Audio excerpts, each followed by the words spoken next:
like being you, said the reflection in the mirror. To me, you are perfectly perfect. I blushed. Me? Yes, you. And by the way, you have wonderful eyes. I blinked, astonished. I do? Absolutely. They sparkle like stars on the darkest of nights. I gazed downward. Thank you.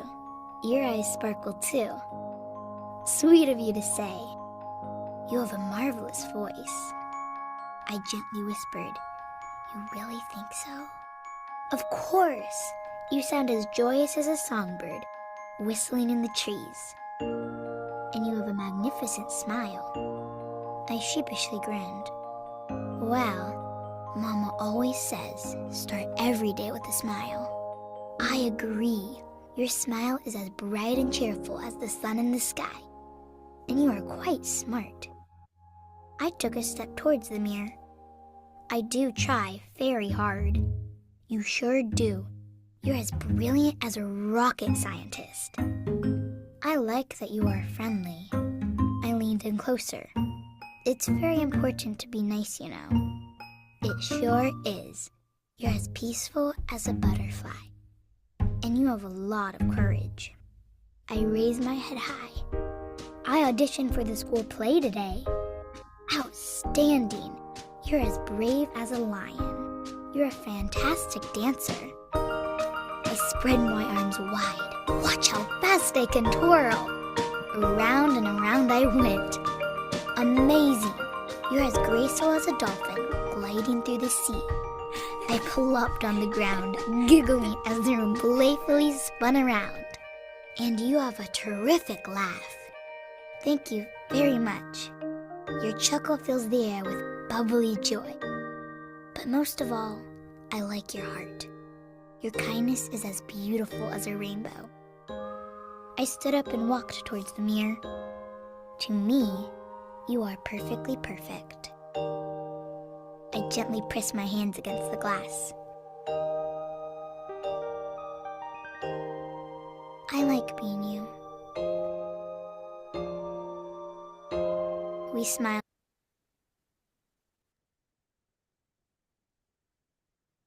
in unison. I like being you too. I want to be you forever.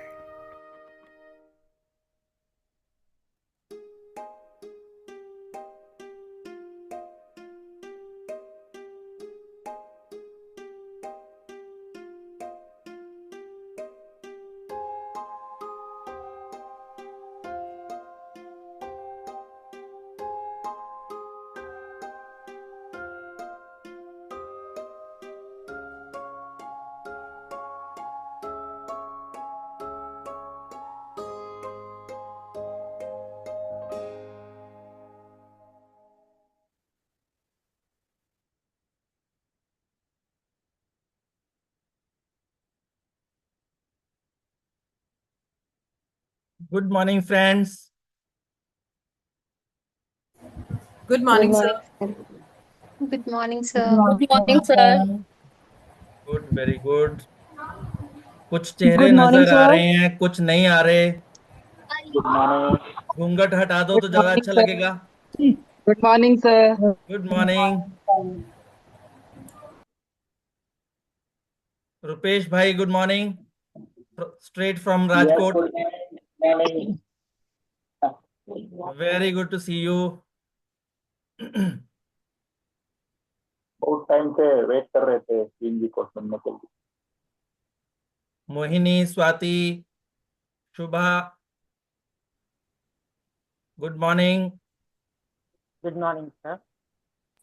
Good morning, sir. Meenakshi madam, good morning ma'am. Morning, sir. Good morning, sir. Good morning. Deepika, congratulations. Good morning, sir. Good Thank morning you. Prakriti, Abhishek, Good morning. Manjusha ma'am, good morning. Good morning. Good morning, sir. Good very morning, happy sir. To see you all. Bharat के अलग अलग कोने से एक platform पे हम लोग जुड़े हैं।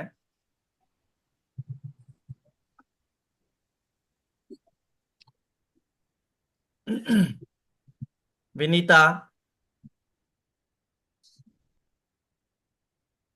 मेघा, तरनजीत कौर, अपने अपने अगर कैमराज ऑन कर लेंगे तो ज्यादा अच्छा लगेगा।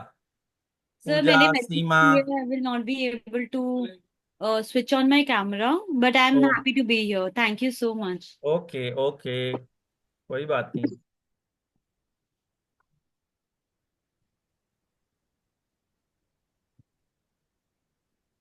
चलिए शुरू करते हैं आज की कार्यवाही। Nafisa ma'am, good morning. Good morning ji, good morning sir. मैंने आपको पहले ही गुड मॉर्निंग बोला।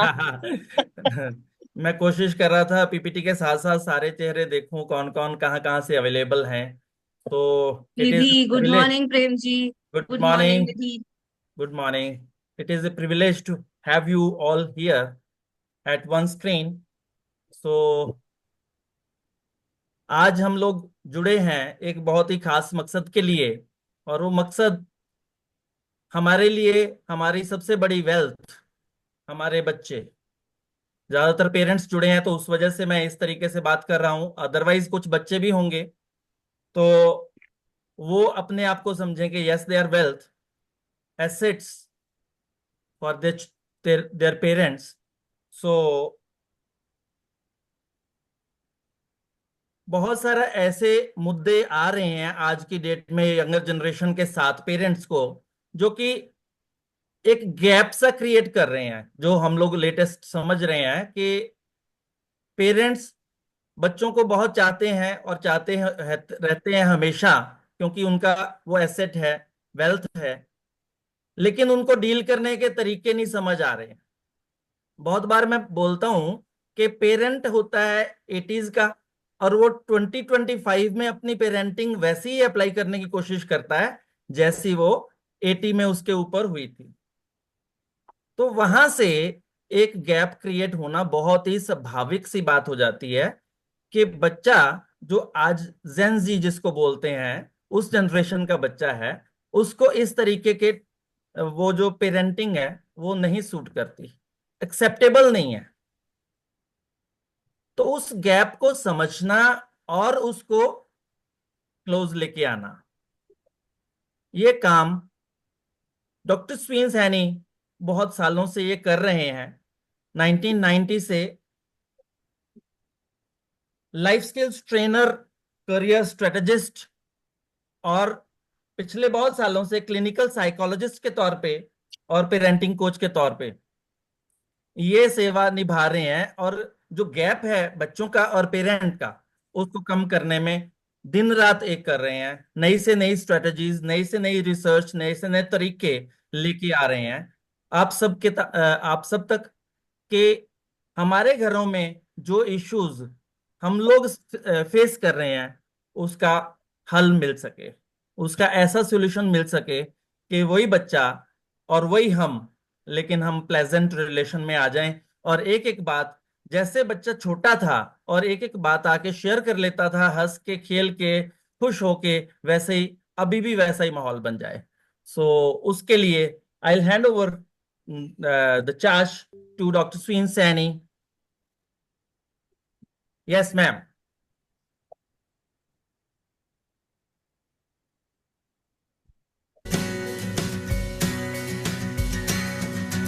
There comes a time when we don't feel the greatest.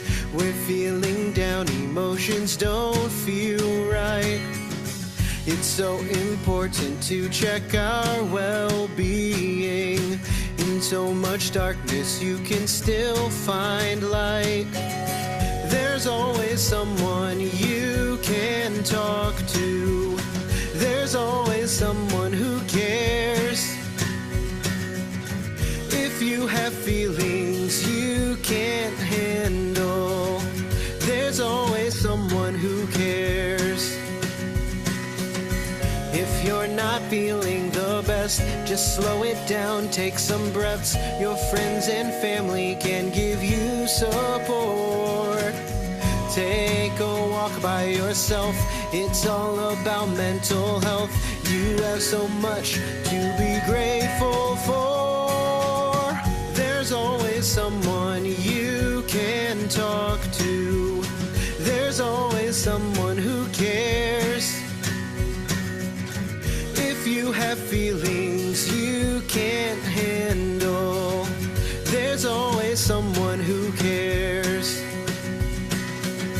There's always someone you can talk to.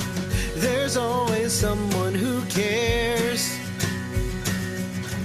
If you have feelings you can't handle, there's always someone who cares.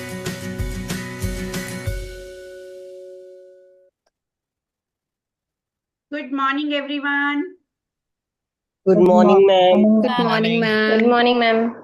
Welcome, everybody. Welcome, and thank you so much. Good morning, ma'am. Good morning. Good morning. Thank you, Prem sir, for your kind words and a very, very warm and meaningful information in the beginning of this show. So thank you so much, everyone, for keeping this precious time invested here on a weekend, especially जब एक long weekend था और आप अपनी family के साथ एक अलग तरीके का quality time या मी टाइम स्पेंड कर सकते थे, वो आपने यहाँ इन्वेस्ट करने का फैसला लिया. बहुत सारे लोग इसे प्रायोरिटाइज नहीं कर पाए. This is the only difference of setting priorities with right mindset, but it's okay. I assure you कि this investment of time and energy here is going to produce a very meaningful and transformational value in your life. Sir ने बहुत सही तरीके से बोला कि बच्चे हमारे सबसे ज्यादा वैल्यूएबल एसेट्स हैं, और as committed citizens, as educators, हम सब लोग as parenting coaches, as professionals, as school management, institutional management, हम सब लोग बहुत कंसर्न्ड हैं अपनी इस वेल्थ की सेफ्टी को लेके और उनके इस वक्त के मेंटल क्योस को लेके. एम आई राइट? आप सब लोगों ने एक नीचे एक आइकन होता है, यूज करने होते हैं रिएक्शंस, वो आप यूज कर सकते हैं, आप चैट में लिख सकते हैं, लेकिन आपको पार्टिसिपेटिव होना है क्योंकि ये कोई क्लास नहीं है. हम सब लोग कंसर्न्ड हैं, इसीलिए हम यहाँ बैठे हैं, and it is going to be a mutual discussion. बीच बीच में मैं क्वेश्चंस भी थ्रो करूंगी, picking different people with different roles and responsibilities in the society. तो जब भी बच्चों की, हमारी फ्यूचर जनरेशन की फिजिकल हेल्थ की बात आती है, जिस दिन से हम कंसीव करते हैं एज पेरेंट, उस दिन से वो केयर, कंसर्न, प्रिकॉशंस, ट्रीटमेंट्स और डाइट सब कुछ शुरू हो जाता है. अभी बच्चा बॉर्न भी नहीं हुआ होता और हम उसकी उस फिजिकल हेल्थ के लिए, उसकी उस ग्रोथ के लिए, डेवलपमेंट के लिए इतना कंसर्न हो जाते हैं कि 9 मंथ्स के बाद जब वो प्रोडक्ट हमारे हाथ में आए तो वो एक ऐसा प्रोडक्ट हो जिससे हमारी लाइफ की, जैसे कहते हैं ना कि मोक्ष की प्राप्ति हो जाए. लेकिन जैसे ही वो वैल्यूएबल प्रोडक्ट हमारे हाथ में आता है, क्या ऐसा होने लगता है जिससे वही प्रोडक्ट बीच बीच में रस्टेड, डैमेज्ड, अपसेट वो हमें होता दिखाई देने लगता है. जितना हम फिजिकल हेल्थ की केयर करते हैं, जितना हम फैसिलिटीज, रिसोर्सेज, पोजेशंस, एसेट्स की फिक्र करते हैं, क्या हम इक्वली उतना ही ग्लोबल लेवल पे मेंटल हेल्थ की भी केयर कर रहे हैं क्या? नहीं. क्योंकि माइंड, बॉडी, स्पिरिट, सोल, ये सब आपस में कनेक्टेड हैं, कोई भी दूसरे के बिना नहीं चल सकता. That's why I, doctor swing Saini, I put all my efforts and energy to spread awareness among the masses throughout globe. ये सिर्फ मुझे एक मेंटल हेल्थ प्रैक्टिशनर की तरह लोगों को ट्रीट नहीं करना. हमारा 91 से पर्पस यही रहा है कि हम पहले प्रिवेंशन कर सकें, प्रिकॉशंस ले सकें. फिर जब मजबूर हो जाते हैं कि लोग साथ नहीं दे रहे यार, ना तो प्रिकॉशंस ले रहे हैं ना प्रिवेंशन पे ध्यान दे रहे हैं, फिर हमें ट्रीटमेंट ऑप्शन में आना पड़ा. Trust me.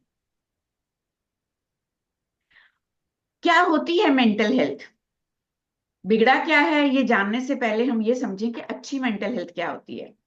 हम सबको मालूम है अपने अपने स्पेस में कि जब हम एक अच्छी मेंटल हेल्थ एंजॉय कर रहे होते हैं, then we can see things in a better perspective. जिंदगी उतार चढ़ाव का नाम है, अप्स एंड डाउन्स आएंगे, स्ट्रगल्स आएंगे, चैलेंजेस आएंगे, हम जितना मर्जी अपने बच्चों को प्रोटेक्ट कर लें, खुद के लिए हम जितने मर्जी सेफ्टी मेजर्स ले लें, अनप्रेडिक्टेबल अनसर्टेन सिचुएशंस आएंगी। रोजमर्रा की जिंदगी में हम ये ऑब्जर्व कर रहे हैं, एक्सपीरियंस कर रहे हैं। और कोविड ने तो एक बड़ा ही जबरदस्त तमाचा मारा कि हमारी आंखें खुली भी थोड़ी देर के लिए, फिर हम चिर निद्रा में सो गए, फिर हम जैसे थे दोबारा से वैसे ही हो गए। और वो कोविड का टाइम जिसने डिजिटल टेक्नोलॉजी को हमारी और हमारे बच्चों की जिंदगी में इस तरह से एंट्री मारी ना कि अब वो प्रीमियम ऑक्यूपेशन हमारी लाइफ की है। और उसमें बच्चों का रिजिलियंस, बच्चों की जो एक रैशनल थिंकिंग है, लॉजिकल थिंकिंग है, handling their big emotions, small emotions, या फिर हम कह सकते हैं कि opening up with their near and dear ones, वो सब पे ताले लगा दिए।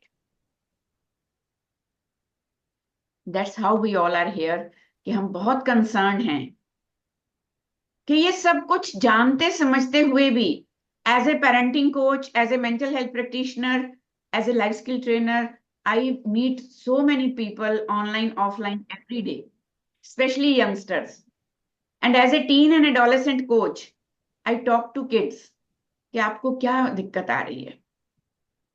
बिकॉज सबसे पहले तो मैं ये रिस्पॉन्सिबिलिटी और अकाउंटेबिलिटी लेती हूँ, being a parent, educator, adult and a citizen of this nation, कि ये सब कुछ हमने अपने बच्चों के लिए परोसा है, प्लेटर पे रख के एनवायरमेंट में दिया है। बट एज ए पेरेंट कई बार हम लोग ये भूल जाते हैं, एज एन एजुकेटर स्कूल्स में कई बार हम लोग ये भूल जाते हैं, और हम सिर्फ drawing room discussions, workshop, seminars या फिर ब्लेम गेम का शिकार हो रहे हैं। छोटी छोटी चीजें ऑब्जर्व करते हुए भी बहुत सारे एडल्ट्स अपने आसपास के बच्चों की मेंटल हेल्थ डिटीरियोरेशन को ओवरलुक करते जा रहे हैं। और लोगों को लगता है, हम सबको कम्युनिटी में, कि डायग्नोसिस नहीं है, अच्छे साइकेट्रिस्ट नहीं है, अच्छे साइकोलॉजिस्ट नहीं है, अच्छा फैसिलिटीज अवेलेबल नहीं है, हम क्या करें, हमें तो नॉलेज ही नहीं है। नहीं, हमें डायग्नोसिस नहीं चाहिए, हमें सिर्फ अवेयरनेस चाहिए कि बच्चों में ये सब बदलाव आ रहे हैं, तो एनवायरमेंटल फैक्टर्स कौन कौन से हैं जो कंट्रीब्यूट कर रहे हैं उनकी इस मनोदशा, मेंटल स्पेस या mindset, behaviour, tantrums, aggressions, addictions, everything. But trust me, यहां बैठ के मेरा कोई भी मूड नहीं है लेक्चर देने का या किसी को ब्लेम देने का। मैं सिर्फ अपनी ऑब्जर्वेशंस आपके साथ शेयर करूंगी, अपने एक्सपीरियंस शेयर करूंगी, अपने वो इनपुट शेयर करूंगी जो बच्चे मुझे देते हैं। और as a mental health practitioner I am observing on the daily basis कि ये जो नंबर है मेंटल हेल्थ डिटीरियोरेशन का यंग बच्चों में 3 to 17 ईयर्स, और मैक्सिमम हिटेड एरिया है 8 to 14 ईयर्स इस लैब में। Trust me, every day 2 to 3 cases I encounter 8 to 14 years की एज में, जिसमें उनके डेवलपमेंटल डिलेज आ रहे हैं, बिहेवियरल इश्यूज आ रहे हैं, मेंटल हेल्थ डिसऑर्डर केसेस आ रहे हैं, जिसमें मोस्ट कॉमन है ADHD, anxiety, behaviour and conduct disorder and severe depression leading to non suicidal self harm tendencies. अब क्योंकि एक बच्चा जैसे ही थोड़ा सा अर्ली चाइल्डहुड में आता है तो वो प्लेवे का हिस्सा बन जाता है, उसके बाद फिर वो एक मेन स्ट्रीम स्कूल में जाता है, धीरे धीरे बड़े होते होते उसका इंस्टीट्यूशनल लेवल ग्रो होता है, अपग्रेड होता है, और वो हायर स्कूल में और फिर यूनिवर्सिटीज में जा रहा है। और हम सब जानते हैं कि बच्चे की टेक केयर में हमारा जितना भी ध्यान रहता है, उसकी मेंटल वेलबींग, फिजिकल वेलबींग या फिर ओवरऑल डेवलपमेंट में, उसमें 2 यूनिट्स बहुत ज्यादा इंपॉर्टेंट रोल प्ले करते हैं, teacher and parent. These are 2 units जिनका बहुत मेजर रोल रहता है उनकी वेलबींग मेंटेन करने में। तो मैं आज की प्रेजेंट पार्टिसिपेंट्स में से सबसे पहले एक सवाल किसी भी एक एजुकेटर से पूछना चाहूंगी, आई गेस मेरे कनेक्शंस में से yes, I can see Meenakshi Menon ma'am, who is a very experienced educator as well as school counselor working with youngsters. So ma'am, आप बताएंगी मुझे कि जो मैं कह रही हूँ उसमें आप क्या देख पा रही हैं, क्या विश करती हैं कि parents, educators and care givers क्या समझें बच्चों के बारे में कि वो किस दुविधाओं से गुजर रहे हैं. What is your observation and experience in that? जी ma'am, thank you. Am I audible? Yes, you are audible. जी. First of all, तो Asmin ma'am, I congratulate you for conducting such a seminar. मतलब हम सब शोर के आदी हो गए हैं. बच्चा जब कुछ बोलता है तो हम सुनते हैं, लेकिन चुप को सुनना लोग भूल चुके हैं. क्या बात. और ये जो साइलेंट स्टॉर्म्स है ना, हम सब पढ़ते आए हैं कि there is always a lull before the storm, है ना. पर कि तूफान के चलते भी चुप भी हो सकती है, ये सोच बड़ी ही नायाब है. I congratulate you for that. And being an educator, जो डेली बेसिस पे हम लोग नोटिस करते हैं वो ये है मैम, जो मैं चाहती हूँ कि पेरेंट्स और टीचर्स, फैसिलिटेटर्स इस बात को समझें कि अलग अलग बैकग्राउंड से बच्चे आते हैं, अलग अलग घर है मैम, अलग अलग इकोनॉमी है. और जो एक आपका वो एक फ्रेज मुझे बड़ा ही अच्छा लगता है, हर घर में एडल्ट्स का रायता भी अलग तरह से फैला हुआ है. जाने बच्चे क्या क्या अपने दिमाग में लेके आते हैं मैम. फिर स्कूल में आकर पेरेंट्स की एक्सपेक्टेशंस का बोझ सिर पे है, पीयर प्रेशर है, अलग अलग बैकग्राउंड से बच्चे आ रहे हैं. तो टीचर्स को अंडर वन अम्ब्रेला ये अलग अलग बैकग्राउंड से आए हुए बच्चे, जिनके अंदर इतने तूफान चल रहे हैं, मैं इसके जैसा नहीं हूँ, मैं उसके जैसा नहीं हूँ, मैं ऐसा क्यों हूँ, मैं वैसा क्यों हूँ, इनको किस तरह से हम इंडिविजुअल डिफरेंसेस को माइंड में रखते हुए किसी एक स्ट्रेटजी से उन बच्चों को नेविगेट कर सके. क्या बात. बहुत बढ़िया. Thank you so much for your insight, and definitely I will try my best self to compile that information during this discussion, जिसमें हम बहुत शॉर्ट में, जल्दी में, लेकिन बहुत सारी ऐसी चीजें डिस्कस कर सकें जिससे educators, parents and society at large उनको ये एक इंसाइट मिल सके कि हम इस वक्त क्या बेस्ट कर सकते हैं मिलके, ताकि. Thank you so much ma'am, क्योंकि वो ब्रिज नहीं बन पाता पेरेंट्स और केयरगिवर्स का. Thank you.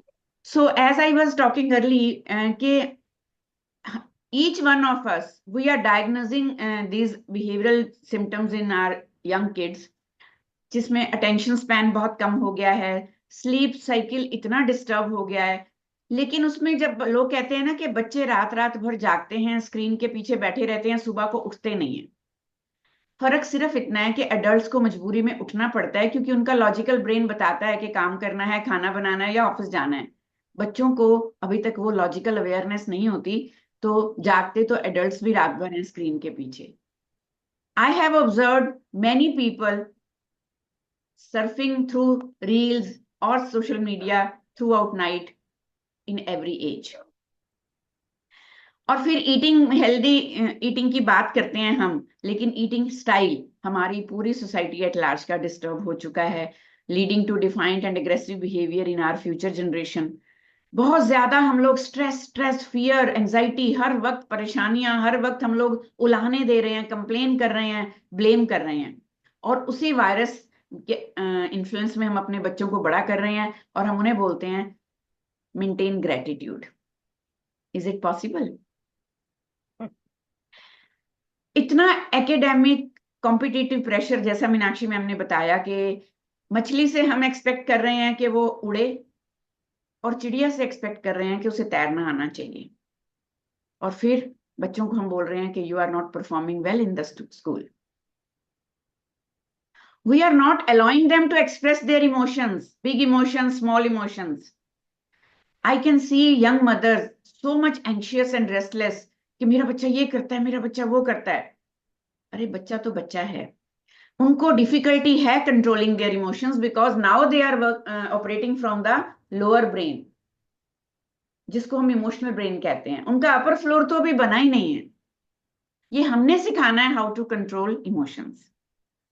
और फिर ये इतना सारा जो chaos देख रहे हैं बच्चे और एक्सपीरियंस कर रहे हैं, और जब वो वेंट आउट नहीं कर पाते राइट तरीके से, मीनिंगफुल तरीके से कम्युनिकेट नहीं कर पाते, they are getting physical symptoms. Adults भी, मुझे पता है, बहुत सारा loss of interest in activities, tantrums, nightmares, conduct disorder, replying back, getting furious, hitting back, pushing back, and not following the rules. ये बहुत सारी चीजें हम as adults बच्चों में बहुत यंग एज में ऑब्जर्व कर रहे हैं। लेकिन एक फिर भी बहुत ही खतरनाक सच है जो हम सब लोग इग्नोर कर रहे हैं, अवॉइड कर रहे हैं। We are in a strong denial. लेकिन वो क्या है?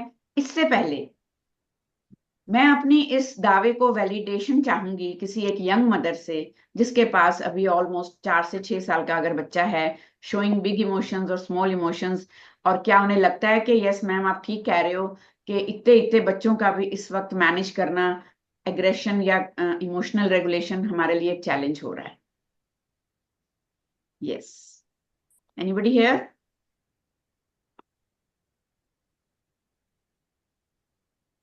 Yes, Manjusha, I think you are the right person to talk about that. Yeah, thank you for raising your hand. Hello, ma'am. Hello, everyone. Thank you, ma'am. Yes, ma'am. अभी मेरा बेटा तो 4 years का है,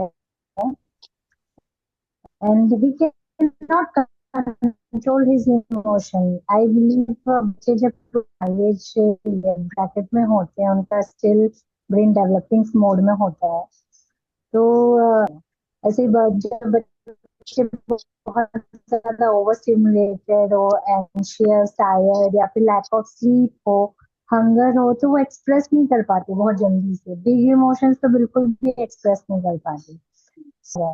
सो एक एग्जांपल दे सकती हूँ ma'am मैं। अभी कुछ महीनों पहले जस्ट आफ्टरनून में वो सो के उठा था, and he started bursting in cry, बहुत जोर जोर से। मतलब he was kicking me, hitting me, pushing me. He didn't allow me to touch him also. मैंने इसको पूछ रही थी कि सो के तो उठा है एंड खाना भी अच्छे से खाया है, बट आई डिडंट अंडरस्टैंड कि हुआ क्या ऑल ऑफ अ सडन। तो मैं नेक्स्ट रूम में थी व्हेन ही रोड अप, तो उसने बस मुझे बुलाया मम्मा, एंड फिर मैं आई और 5 सेकेंड्स 6 सेकेंड्स उसने मुझे देखा एंड स्टार्टेड एकदम जोर जोर से रोना। तो रूम पूरा मेस्ड अप कर दिया सब कुछ शो करके। Then it went for a 30 minutes almost. तो मैं 5 to 7 minutes उसको ट्राई की, कूल डाउन किया, उसके एक्सप्रेशन को समझा कि क्या है, बट नथिंग वर्क। फिर मैंने उसको बस इतना बोला कि ठीक है, जब तुम कूल डाउन हो जाओगे come to me, I will be there itself, next room में रहूंगी। तो 30 मिनट्स के बाद he came to me and he just hugged me tightly and didn't say anything. और मैंने भी उसको कुछ नहीं पूछा। I was just asking, are you okay? So he didn't say. You want water? He didn't say. तो फिर मैंने अंडरलाइन समझ रही थी कि क्या हुआ था एग्जैक्टली। तो उसके बाद मैंने उसको पूछा कि डिड यू सी समथिंग, उठने से पहले तुमने कुछ देखा? He just nodded his head. Might be एक नाइटमेयर था जो उसको समझ में नहीं आया कि हुआ क्या। फिर पूरा दिन होने के बाद रात में उसने बस ऐसे बोला, मम्मा मुझे लगा कि डायनासोर ने लेके चला गया आपको।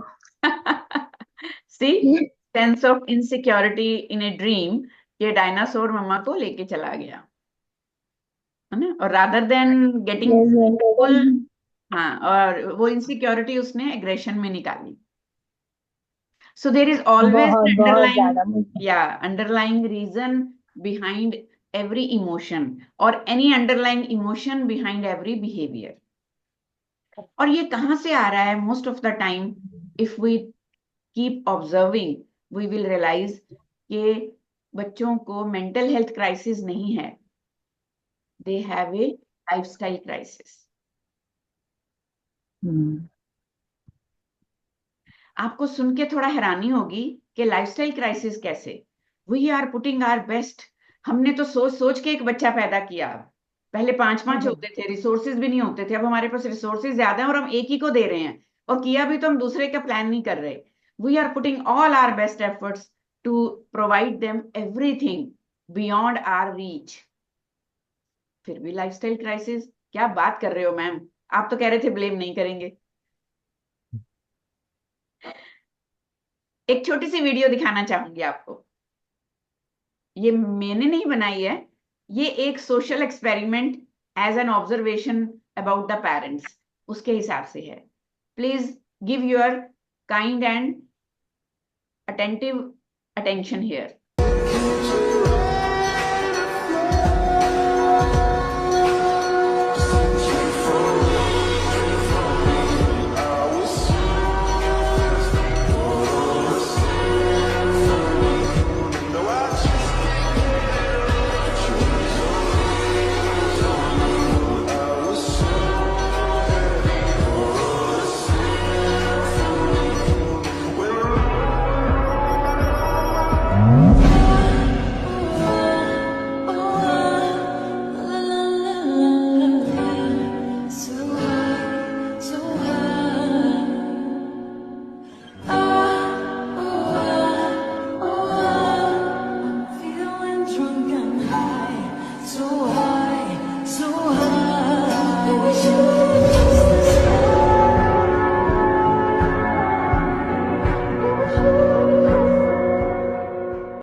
बहुत जबरदस्त।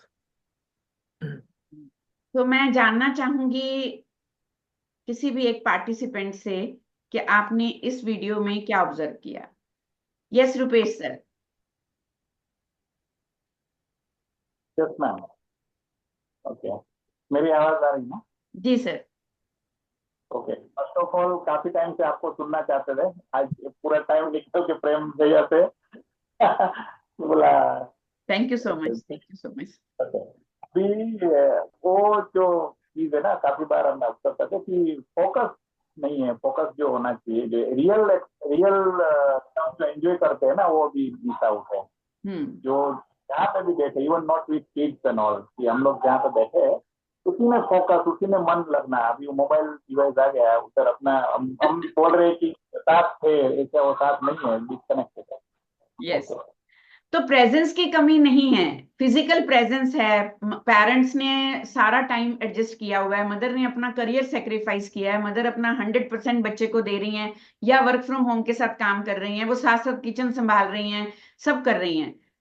लेकिन एक मेंटल प्रेजेंस जो होती है, एक जो फोकस्ड अटेंटिव प्रेजेंस होती है, वो हम कहीं ना कहीं लैप्स कर रहे हैं। और फिर जितना टाइम हम दे पाते हैं उसमें हम इतना टू मच इन्वॉल्व हो जाते हैं कि हमें खुद को एंजाइटी होने लगती है उन एरियाज को लेके। तो मैं ये इसमें एक ऐड करना चाहता हूं इस पॉइंट में कि फिजिकल प्रेजेंस दी और मेंटल एब्सेंस रहे, यस, लेकिन इसी को हमने मेंटल एंड फिजिकल प्रेजेंस भी मान लिया। यस। हमने ये बोलना शुरू किया कि हम तो बच्चे के लिए सब कुछ कर रहे हैं, हमने तो अपना सारा शेड्यूल ही चेंज कर लिया, लेकिन ये मानने को तैयार नहीं है कि हम लोग वहां होके भी नहीं हैं। एग्जैक्टली। जी विकास भाई, thank you, welcome. He is from Kolkata. Vikas भाई अनम्यूट करिए। I am really very thankful to Prem ji, उन्होंने जो मैसेज डाला और I am able to join. Basically सबसे बड़ा डिफरेंस मुझे जो लगा कि बच्चे को समझना और बच्चे के साथ इमोशनली जो कनेक्ट हुआ है उसके अंदर, वो really that is the biggest difference I have, मुझे महसूस हुआ है एज ए पेरेंट। मुझे महसूस हुआ है, समय दोनों दे रहे हैं, लेकिन मुझे अभी बहुत ज्यादा महसूस हुआ कि मैं भी ऐसे ही करता हूँ कि मतलब मैं हूँ लेकिन नहीं हूँ, ऐसे होता है। लेकिन अभी मुझे महसूस हुआ कि मुझे क्या करना चाहिए, मेरे बच्चे को कैसे समझना चाहिए और मेरा बच्चा मुझे कितना समझेगा, ये एज ए पेरेंट मुझे सबसे ज्यादा समझ में आ रहा है। मेरी 11 साल की लड़की है, दूसरी लड़की 25 साल की है। 25 साल चलो आज ग्रोन अप हो गई, लेकिन 11 साल के बच्ची को मैं आज कितना समय दे सकता हूँ, अब मुझे एहसास हुआ है। Thank you. क्या बात है sir, thank you so much, thank you. Yes Vinita. Good afternoon, everyone. So, one very striking message that I have taken from this video is the difference between being present and the presence. So, you can be present but not really there. But your presence is felt only when your mind, heart, and body are all involved. So this is my message. So we should make our children feel our presence. It's not about the present, being in the present state, basically. Wonderful. You know, ये छोटी छोटी जो slips हैं, हम सब observe कर रहे हैं कि बच्चे किस तरह से mental health disorder, learning disorder, across their spectrum, बहुत सारे ऐसी चीजें हैं जो बच्चे एक्सपीरियंस कर रहे हैं. और जैसा मैंने पहले बताया कि ज्यादा कंसर्न क्यों हो रहा है, पहले हमें लगता था टीन एज में जाके हार्मोनल फ्लक्चुएशन है, पीयर प्रेशर आ गया है, बच्चे की क्लासेस हायर हो गई हैं, अब वो बाहर रिलेशनशिप में भी आ रहा है, उसके थोड़े हार्मोन चेंज हो रहे हैं, उसको स्ट्रीम चूज करनी है, उसके ऊपर और सारी परफॉर्मेंसेस का, एक्स्ट्रा करिकुलर एक्टिविटीज का बोझ है. तो वो समझ में आता था कि एक टीन एज और एडोलेसेंस एक ट्रांजिशन फेज होता था और उसमें थोड़ा बहुत कोई ना कोई क्योस होना जायज था.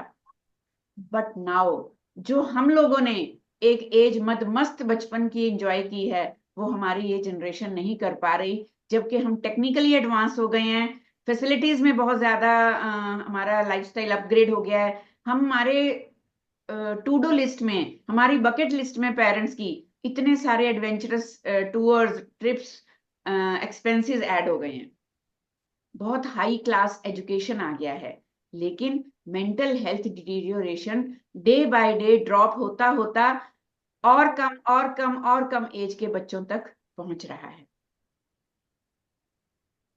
सो क्या हैं इन बच्चों के मेंटल हेल्थ इश्यूज जो as an mental health practitioner, counsellor और डे टू डे ऑब्जर्वेशन में मैंने एक्सपीरियंस किया है. हम सब जान रहे हैं कि छोटे से बच्चे को, मैं ये नहीं कहूंगी कि पेरेंट्स ऐसा करते हैं, नहीं करना चाहिए, मैं तो कहती हूँ कि ये हो रहा है. I observe on daily basis in restaurants, eight Holmes, in other public scenarios कि बच्चा खाना नहीं खा रहा है, उसके सामने मोबाइल रखो, उसके मुंह में खाना ठूंसो. तो बच्चा पैदा होते ही मम्मा को, पापा को लैपटॉप पे देख रहा है, घर में सब लोग अपनी अपनी टेक्निकल डिवाइसेस पे हैं, तो उसे लगता है this particular device is a very important part of my life now. वो ऑब्जर्व कर रहा है अभी अपनी 5 सेंस ऑर्गन से कि मेरे आसपास के लोगों के जीवन में सबसे ज्यादा इंपॉर्टेंट क्या है. मम्मी मेरे लिए दूध गर्म करके फीडर में डाल रही है, लेकिन जैसे ही नोटिफिकेशन आती है तो वो फोन उठा के देखती है पहले. So dopamine overload from screens and social media travelling from parents to kids, जिसकी वजह से शॉर्टन अटेंशन स्पैन और इमोशनल इंस्टेबिलिटी आ रही है. ये नहीं कहिए पता नहीं बच्चों की अटेंशन स्पैन को क्या हो गया है, पता नहीं बच्चे क्यों नहीं इतना इमोशनली बैलेंस कर पाते. हमारे पेरेंट्स तो 2 चांटे भी लगा देते थे तो हम रोते नहीं थे, चुप करके अपने काम में लग जाते थे. अरे आप देखिए कि आपके लाइफस्टाइल में क्या चेंज आया है. बच्चों को अल्ट्रा प्रोसेस्ड फूड्स और डाइज मिल रही हैं डाइट में, different different kind of sausage, उनके फ्लेवर, उनकी खुशबू, वो इतना उनको इम्पल्स रश दे रही है. जो भी हम उनको सर्व कर रहे हैं पैक्ड बॉक्सेस में, शेल्फ से उठा के लाए हुए बेकरी के सामान में और बाकी चीजों में, जिससे उनकी बहुत ही यंग एज में गट हेल्थ खराब हो रही है, जो उनके मूड स्विंग्स का मूड स्पॉयलर्स बन रहे हैं और फोकस के ऊपर डैमेज हो रहा है.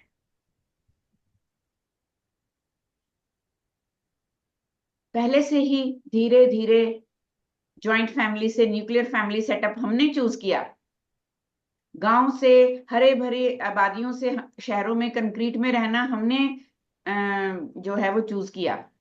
उसके बाद मल्टी स्टोरी बिल्डिंग्स बनाई, बहुत सारी गाड़ियां, एसी, ग्लोबल वार्मिंग का शोर हम मचा रहे हैं, लेकिन हम सब फैसिलिटीज बाय कर रहे हैं इंक्लूडिंग मी. और धीरे धीरे बच्चे बड़े बड़े दलानों से, खेतों से, बागों से, पार्कों से, सड़कों से खेलते खेलते कमरे तक पहुंच गए हैं. और स्क्रीन ने तो माशाअल्लाह उनकी मूवमेंट भी ब्लॉक कर दी है, और जिसकी वजह से इमोशनल डिसरेगुलेशन और सेंसरी प्रोसेसिंग उनकी वीक हो रही है. ये जो स्क्रीन है और जो सिटिंग है और जो लैक ऑफ आउटडोर एक्टिविटी है, फिजिकल एक्टिविटी, सोशल कम्युनिकेशन, ये सब बंद होते होते उनके ऊपर छोटी सी एज में स्कूल, होमवर्क, फिर स्क्रीन से देखना, यूट्यूब से सीखना, ये सारा कुछ करते करते और फिर पेरेंट्स के हिसाब से ही घूमना, उन्हीं के दायरे में जो है वो थोड़ा सा इंटरैक्ट और कम्युनिकेट करना, ये उनके इमोशंस का दायरा छोटा कर रहा है और वो ब्लॉक हो रही हैं इमोशंस। और जो उनकी सेंस ऑर्गन्स ने एक्सप्लोरेशन करनी थी एक्सरसाइज के थ्रू, विजन के थ्रू, कम्युनिकेशन के थ्रू, स्मेल के थ्रू, टच के थ्रू, वो सब लिमिटेड हो गया एक रूम में, फ्लैट में, कंक्रीट में। और जिस तरह का लाइफस्टाइल हमारा हो गया है, फादर लेट आ रहे हैं, मदर वेट कर रही है, मदर भी वर्किंग है, फादर भी वर्किंग है, घर में बच्चे को संभालने वाला कोई नहीं है, टाइम बे टाइम हम अपनी कन्वीनियंस के अकॉर्डिंगली बच्चे का शेड्यूल एडजस्ट कर रहे हैं कि अभी मेरा वेबिनार है, मेरी मीटिंग है, मेरा ये है, तू सो जाए, उसके बाद रात तक जाग लेंगे, कोई बात। बहुत सारे लोग वर्क फ्रॉम होम कर रहे हैं और इंटरनेशनल कॉलिंग में I have seen young mothers, I have seen my own nieces struggling with this, कि आफ्टरनून में 2:30 बजे उसकी शिफ्ट शुरू होती थी, रात को 2:30 बजे तक चलती थी, और उसने अपनी new born, hello, anyone asking something?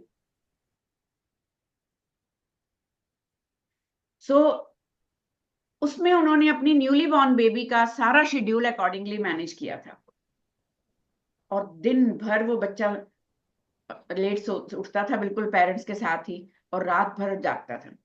लेकिन जब उसके स्कूल शुरू हुए, उसका ओवर स्टिमुलेशन, पुअर स्लीप, वो उसके नर्वस सिस्टम पे हावी हो गया, और उस बच्चे को वो नर्वस सिस्टम का जो एक ट्रेनिंग थी उसको रीसेट करने में इतना टाइम लगा। तो बहुत बार जाने अनजाने, मजबूरी में, ये हम सब लोग ये चीजें क्रिएट कर रहे हैं अपने यंग बच्चों की लाइफ में। एंड ट्रस्ट मी, आप सब इस बात को एग्री करेंगे कि हम धीरे धीरे रियल लाइफ रिलेशनशिप में, हेल्दी रिलेशनशिप में, सोशल रिलेशनशिप में धीरे धीरे हम लोग डिस्कनेक्ट होते जा रहे हैं, और हमारे दायरे सीमित होते जा रहे हैं। ऑनलाइन, सोशल मीडिया, इसमें बच्चे के लिए वो बड़ा अननेचुरल है। बच्चे को छोटे उम्र से लेके एक लेट चाइल्डहुड तक, खासकर जब तक वो ट्वीन एज में है, प्री टीन से पहले पहले नहीं, तब तक उनको फिजिकल टच, हगिंग, खेलना, उछलना, गोदियों में छलांगे लगाना, एक छत से दूसरी छत पे जाना, बहुत सारे लोगों से बात करना, अपनी क्यूरियोसिटी को शांत करना, बहुत सारे क्वेश्चंस पूछना, ये सब चाहिए होता है। लेकिन आज के हमारे लाइफस्टाइल में, आज की हमारी मॉडर्न लिविंग स्टैंडर्ड्स में, आज का जो हमारा फैमिली डायनेमिक्स हो गए हैं, सोशल डायनेमिक्स हो गए हैं, उसमें बच्चे ये सब चीजें मिस कर रहे हैं।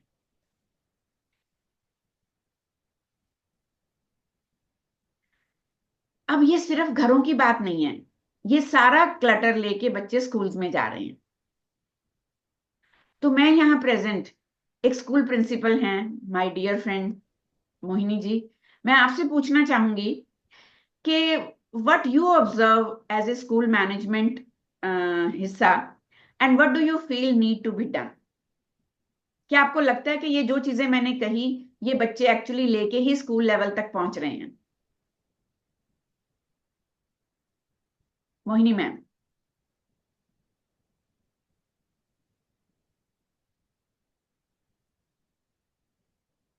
डॉक्टर मेघना is also there.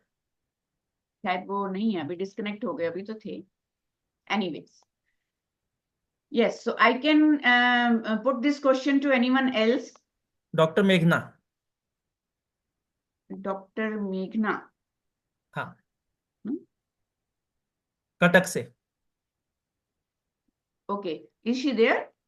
Yes. She was telling me that she won't be able to switch on video, but if yes. she is able to Please. answer it, I will be glad to do that. Okay.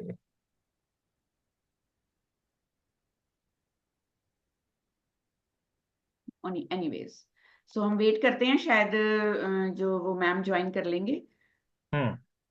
So I can put another question to Shubha ma'am, because she is also an educator, और ex teacher रही हैं, वो school की teaching profession में रही हैं। तो ma'am, आपको लगता है कि ऐसे बच्चे जब कोई एक हिडन स्टॉर्म, साइलेंट स्टॉर्म जो हम बात कर रहे हैं, वो लेके जब स्कूल में पहुंचते हैं, तो कोई ऐसा मोमेंट आप शेयर कर सकते हैं कि आपने ऑब्जर्व किया हो ऐसा स्टॉर्म बच्चों के अंदर विजिबली, और कैसे आपने रिस्पॉन्ड किया उसको? Good morning, good afternoon, Dr. Swain.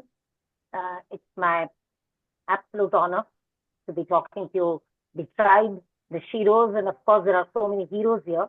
So my good afternoon to them as well.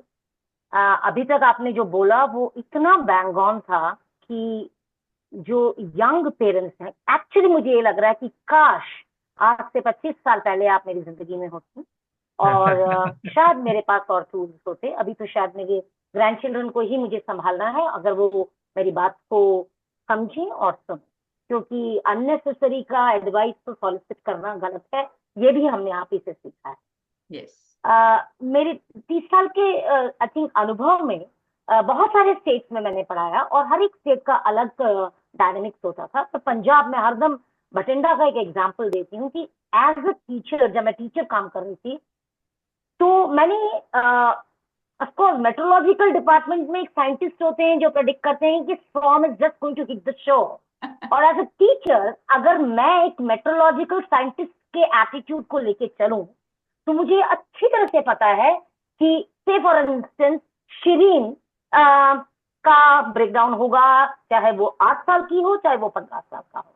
तो मैं आज शिरीन के बारे में ही बात करूंगी कि शिरीन का स्टॉर्म हटा और फिर मैंने क्या किया, मैंने शिरीन के साथ मैं जस्ट खड़ी रही और सबसे पहले मैंने ये किया कि मैंने शिरीन को एक डिस्कम्फर्ट वाले सिचुएशन से, एक जहां उसको और ज्यादा कंफर्ट मिले, उस एटमॉस्फेयर में मैं ले गई, उसको एक एम्प्टी रूम में ले गई और मैं और शिरीन साथ बैठे and I allowed Shireen to purge whatever she wanted to say, tell me, break down whatever she wanted to say. Because I had to be just a listener. एक जब शिरीन ये स्टॉर्म के थ्रू जा रही थी तो वो स्टॉर्म मुझे भी हिट कर रहा था, क्योंकि उस टाइम में मैं थोड़ा सा प्रिपेयर्ड थी। तो मुझे ये मालूम था कि मैं शिरीन की एक सेफ्टी नेट हूं, एक साइकोलॉजिकल सेफ्टी नेट हूं, और उस सेफ्टी नेट में होल्स नहीं हो सकते, उतने ही होल्स होंगे जितने मैं सीव करना चाहूंगी। क्या बात है। और एज अ सेफ्टी नेट मैंने उसको संभाला उस टाइम में। और जैसे कि मीनाक्षी मैम ने कहा था, बहुत सही बात उन्होंने बोली थी बिगिनिंग ऑफ द सेशन में, कि हम साइलेंस के इंपॉर्टेंस को भूल गए। Silently watching Shirin and just telling her, बच्चे I am here, go through whatever you are going. And that silence helped Shireen to purge herself of all the negativity. It could have been due to bullying, it could have been due to unmet needs, it could have been due to bad achievements in academics or sports, it could have been anything. But in Shireen's case, it turned out to be bullying in school. जब ये bullying की बात शिरीन ने अपना सारा purging करके मुझे बताया मैम, तो मैंने सबसे पहले 2 चीज की कि मैं, जैसा भी आपने कहा था, कौन अकाउंटेबल होगा? शिरीन अकाउंटेबल नहीं है, सबसे पहले अकाउंटेबल, क्योंकि स्कूल में हुआ है breakdown, it is traumatic in the school, तो सबसे पहले अकाउंटेबिलिटी मेरी है। So I took the accountability and I spoke to Shireen and I figured out where the problem was coming from, and immediately I reached out to the parent as well as the management as a teacher. मेरे ख्याल से सबसे important dos तो मैं आपको बता चुकी हूँ, पर डोंट्स हैं कि क्रिटिसाइज मैंने उसे नहीं किया, मैंने उसे जज नहीं किया, और मैंने उसे ये नहीं कहा कि आपने क्या गलत किया था वो भी तो बताओ। शायद Yeah, I completely agree with you, ma'am, because you know, schools में सबसे ज्यादा complaint, even बहुत ही reputed schools के बहुत ही well organized, well educated, highly profile counselors के होते हुए भी parents की ये complaint मुझे regular आती है कि वहाँ support system नहीं है। स्कूल के मुद्दों को लेके भी parents को blame किया जाता है और घर के मुद्दों को लेके ignore करके हम स्कूल को blame कर रहे हैं। That's how I wanted to have everybody's opinion, because यहाँ सिर्फ चल ही blame game रहा है। ये जो एक ट्राइंगल है, from school community to parents, parent to child, child to फिर parent to school community, so we are throwing blame from one to another. और एक सब कुछ समझ में आते हुए भी अवेयरनेस की कमी नहीं है, नॉलेज की कमी नहीं है, डाटा की कमी नहीं है, एग्जाम्पल्स की कमी नहीं है, ऑब्जर्वेशंस भी हो रही हैं, लेकिन सिर्फ सॉल्यूशन का इम्प्लीमेंट नहीं हो रहा। और जहां स्कूल में, घर में, कम्युनिटी में, मेंटल हेल्थ के प्रोफेशनल फील्ड में कहीं भी अगर छोटे छोटे बिहेवियरल इम्प्लीमेंटेशन शुरू हो जाएं, because if we don't change the input we can't expect different outputs. और मैं ये हमेशा मान के चली हूं कि जो हम चेंज नहीं करते हैं वो हम चूज कर रहे हैं। अगर हम अपने तरीके चेंज नहीं कर रहे हैं तो इसका मतलब हम चूज कर रहे हैं कि यही तरीके हमारे बच्चे हमारे को आगे एज ए मिरर इमेज दिखाएंगे। और instead of addressing the root cause, जैसे मैम ने बताया, हम कहीं ना कहीं कभी किसी पे लेबलिंग कर रहे हैं, and we are creating more dysregulated environment for our kids. हम सब ये बात कर रहे हैं कि छोटे छोटे बच्चे भी एंजाइटी, पैनिक अटैक्स का शिकार हो रहे हैं, वो भी बिहेवियरल डिसऑर्डर्स दिखा रहे हैं, लेकिन हम एडमिट नहीं करना चाहते वो माइंडसेट जो हेल्प करने की बजाय हर्टिंग साइकिल क्रिएट कर रहा है। और ये सिर्फ पेरेंटिंग लेंस नहीं है, एजुकेटर्स का लेंस, कम्युनिटी का लेंस, जो जिस भी रोल एंड रिस्पॉन्सिबिलिटी में हम एडल्ट्स बच्चों को हैंडल कर रहे हैं। और उसमें मेरा सबसे बड़ा जो शिकायत का मुद्दा है वो सिस्टम से था। पहले गवर्नमेंट ये क्यों प्रोड्यूस कर रही है, गवर्नमेंट ड्रग्स के ऊपर कंट्रोल क्यों नहीं कर रही, गवर्नमेंट जो है वो पैक्ड फूड्स को चेक क्यों नहीं कर रही, गवर्नमेंट क्यों नहीं क्वालिटी एश्योर कर रही हर चीज में, एजुकेशन सिस्टम को क्यों नहीं मॉनिटर कर रहा। But now I feel public is responsible for that. जब हमें ही अपने बच्चों की नहीं पड़ी है, हमें पार्टी की पड़ी है, हमें धर्म की पड़ी है, हमें जाति की पड़ी है, हमें वोट भी उस तरह से देने हैं बायसनेस के साथ, हम भूल रहे हैं कि सोशल मीडिया और इंफॉर्मेशन टेक्नोलॉजी और फेकिंग डाटा के थ्रू हमें कितना बेवकूफ बनाया जा रहा है। Still we are supporting that system. तो फिर उस सिस्टम की क्या गलती है? क्योंकि ये हम चूज कर रहे हैं और हम वो चेंज नहीं करना चाह रहे। डे बाय डे उसके कॉन्सिक्वेंसेज हमें नजर आ रहे हैं, लेकिन फिर भी हम चेंज नहीं करना चाह रहे। So then I don't blame system, I have a huge regard for government जो हमारे इस माइंडसेट का पूरा फायदा उठा रही है। वो अपनी मार्केटिंग गिमिक्स खेल रही हैं, वो अपना पूरा फायदा उठा रहे हैं, और हम अपनी फ्यूचर जनरेशन को ऐसे दे रहे हैं, लो इनको एक्सप्लॉइट करो, लो इनकी जिंदगी का कर दो आप मलिया मेट। हम आपके लिए बहुत ज्यादा डेडिकेटेड, लॉयल हैं, चाहे उसके लिए हमें अपने बच्चों की कुर्बानी क्यों ना देनी पड़े। That's how I completely directly address parents, educators and my parenting coaching community and psychologist कि चलिए हम मिलके कुछ करें, और तो मुझे किसी से उम्मीद नहीं है। So, जैसा मैंने बोला था कि ये ब्लेम गेम नहीं है, it's just an eye opener. Now I am going to discuss few tools for building emotionally strong children, क्योंकि mental health is all about being emotionally strong. लेकिन ये करने से पहले एक बार खुद से पूछें, मेरी इमोशनल स्ट्रेंथ का क्या हाल है? As a mother, as a father, as a teacher, as a school principal, as a psychologist, as a parenting coach, as a sports teacher. एक बच्चे ने फुटबॉल को किक गलत मारी तो मेरा एग्रेशन किस लेवल पे जाता है? एक बार बच्चे ने गलती की तो मॉम उसको किस तरह से रिएक्ट करती हैं? अगर मॉम से कोई चीज खराब हो गई तो वो खुद को कैसे ब्लेम करती हैं, या सिचुएशन और एनवायरनमेंट को कैसे ब्लेम करती हैं? Young minds, they are watching, observing, absorbing, learning, adapting and then applying, because each and every human being is product of nature and nurturing. तो ये मेरा एक प्रोग्राम है, how childhood scenarios impact personalities.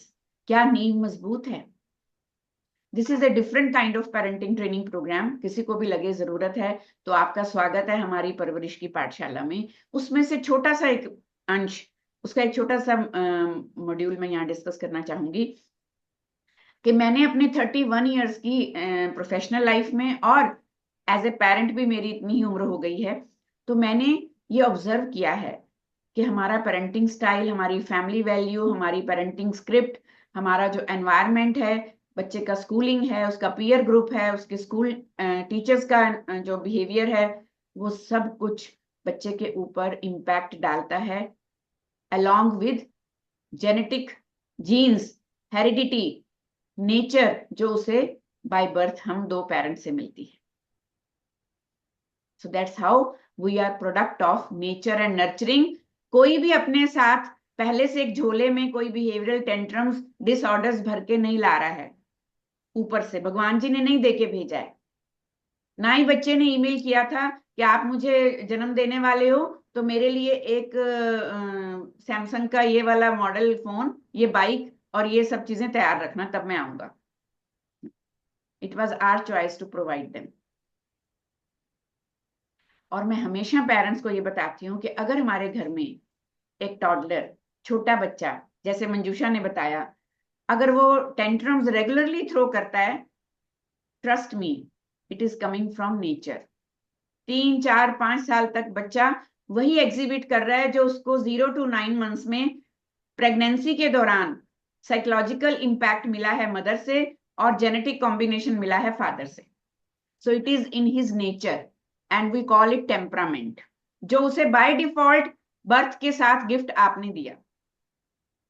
और अगर उसके माहौल में ऐसे पेरेंट्स हैं, चाहे फादर, मदर या दोनों, या कोई और ग्रैंड पेरेंट या कोई और केयर गिवर, जो कंसिस्टेंटली स्क्रीम करता है, नैक करता है, चिल्लाता है, then we put it in category of nurture.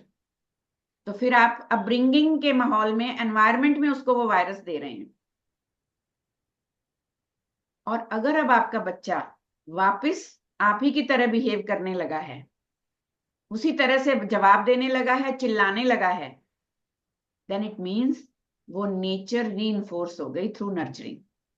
कि एक तो आपके जेनेटिक कॉम्बिनेशन से में से किसी से आया, ऊपर से आपने माहौल में भी उसे चेंज नहीं किया और लगातार वो ओवरलोड उस बच्चे को मिला, तो वो नेचर, वो टेम्परामेंट उसकी कैरेक्टर बिल्डिंग में हेल्प कर रहा है ना. वो पर्सनैलिटी भी वैसे ही बन रहा है क्योंकि आप उसे बार बार वही नेगेटिव टॉक्सिसिटी रीइंफोर्स कर रहे हो. जबकि अगर बाय चांस किसी एक पेरेंटल लाइनेज से उसमें कोई टेम्परामेंट बुरा आ भी गया, तो आप उसे इवॉल्व कर सकते थे थ्रू नर्चरिंग. आपने छोटे होते से अगर ऑब्जर्व किया है कि मेरा बच्चा इरिटेट बहुत हो रहा है, मेरा बच्चा ज्यादा ओवरवेल्म हो जाता है, छोटी छोटी बात पे रोने लगता है या चिल्लाने लगता है, या उसको गुस्सा बड़ा तेज है, वो चीजें फेंक रहा है, या फिर वो उदास हो रहा है, तो we have to go back. मेरी लाइनेज में, मेरे हस्बैंड की लाइनेज में, या किसी और फैमिली मेंबर में, या प्राइमरी केयर गिवर के किसी एनवायरनमेंट से तो नहीं आया, तो अब मुझे इसे ठीक करना है. ये हमारी रिस्पॉन्सिबिलिटी है to give them healthy alternatives, to give them that involvement, ताकि एक्वायर्ड स्किल्स उसके टेम्परामेंट को चेंज कर सकें और उसका कैरेक्टर बिल्डिंग डिफरेंट हो और पर्सनैलिटी भी डिफरेंट हो. नेचर कैन बी क्वाइटेंड और amplified by nurturing. Nurturing means आपकी अपब्रिंगिंग, आपकी पेरेंटिंग, आपका माहौल, आपकी स्कूलिंग, जो भी सोशल एनवायरनमेंट, फैमिली एनवायरनमेंट और एजुकेशनल एनवायरनमेंट उसे मिल रहा है, उससे वो नेचर अगर खराब है वो क्वाइट भी हो सकती है, अच्छी है वो भी क्वाइट हो सकती है, सप्रेस हो सकती है, और अगर वो एम्प्लीफाई भी हो सकती है. इसे हम वॉल्यूम डायल कहते हैं. साइकोलॉजी का एक बहुत ही फंडामेंटल कंसेप्ट है जो हम अपने उस प्रोग्राम में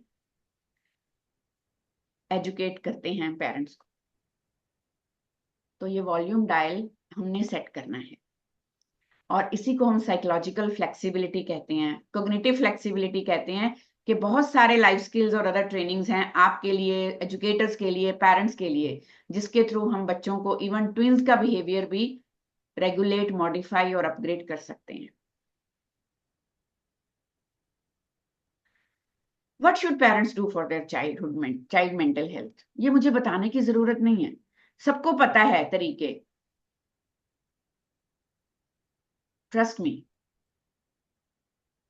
लेकिन यहां अब मैं एक पेरेंटिंग कोच, मेरे फेलो कोलीग प्रकृति मैम से पूछना चाहूंगी, जो मेरा एक्सपीरियंस है, क्या वो भी ऐसा रेजोनेट कर पाती हैं एज ए पेरेंट, जब वो पेरेंट से बात करती हैं, कि ये सारी चीजें जानने के बाद भी पेरेंट्स का माइंडसेट, रिस्पॉन्स या उनका लॉजिक, उनका आगे का जो एक वैलिडेशन या एक अपने अपने को जो वो एक जस्टिफाई करने के लिए स्टेटमेंट देते हैं, तो वो क्या सुनती हैं अक्सर?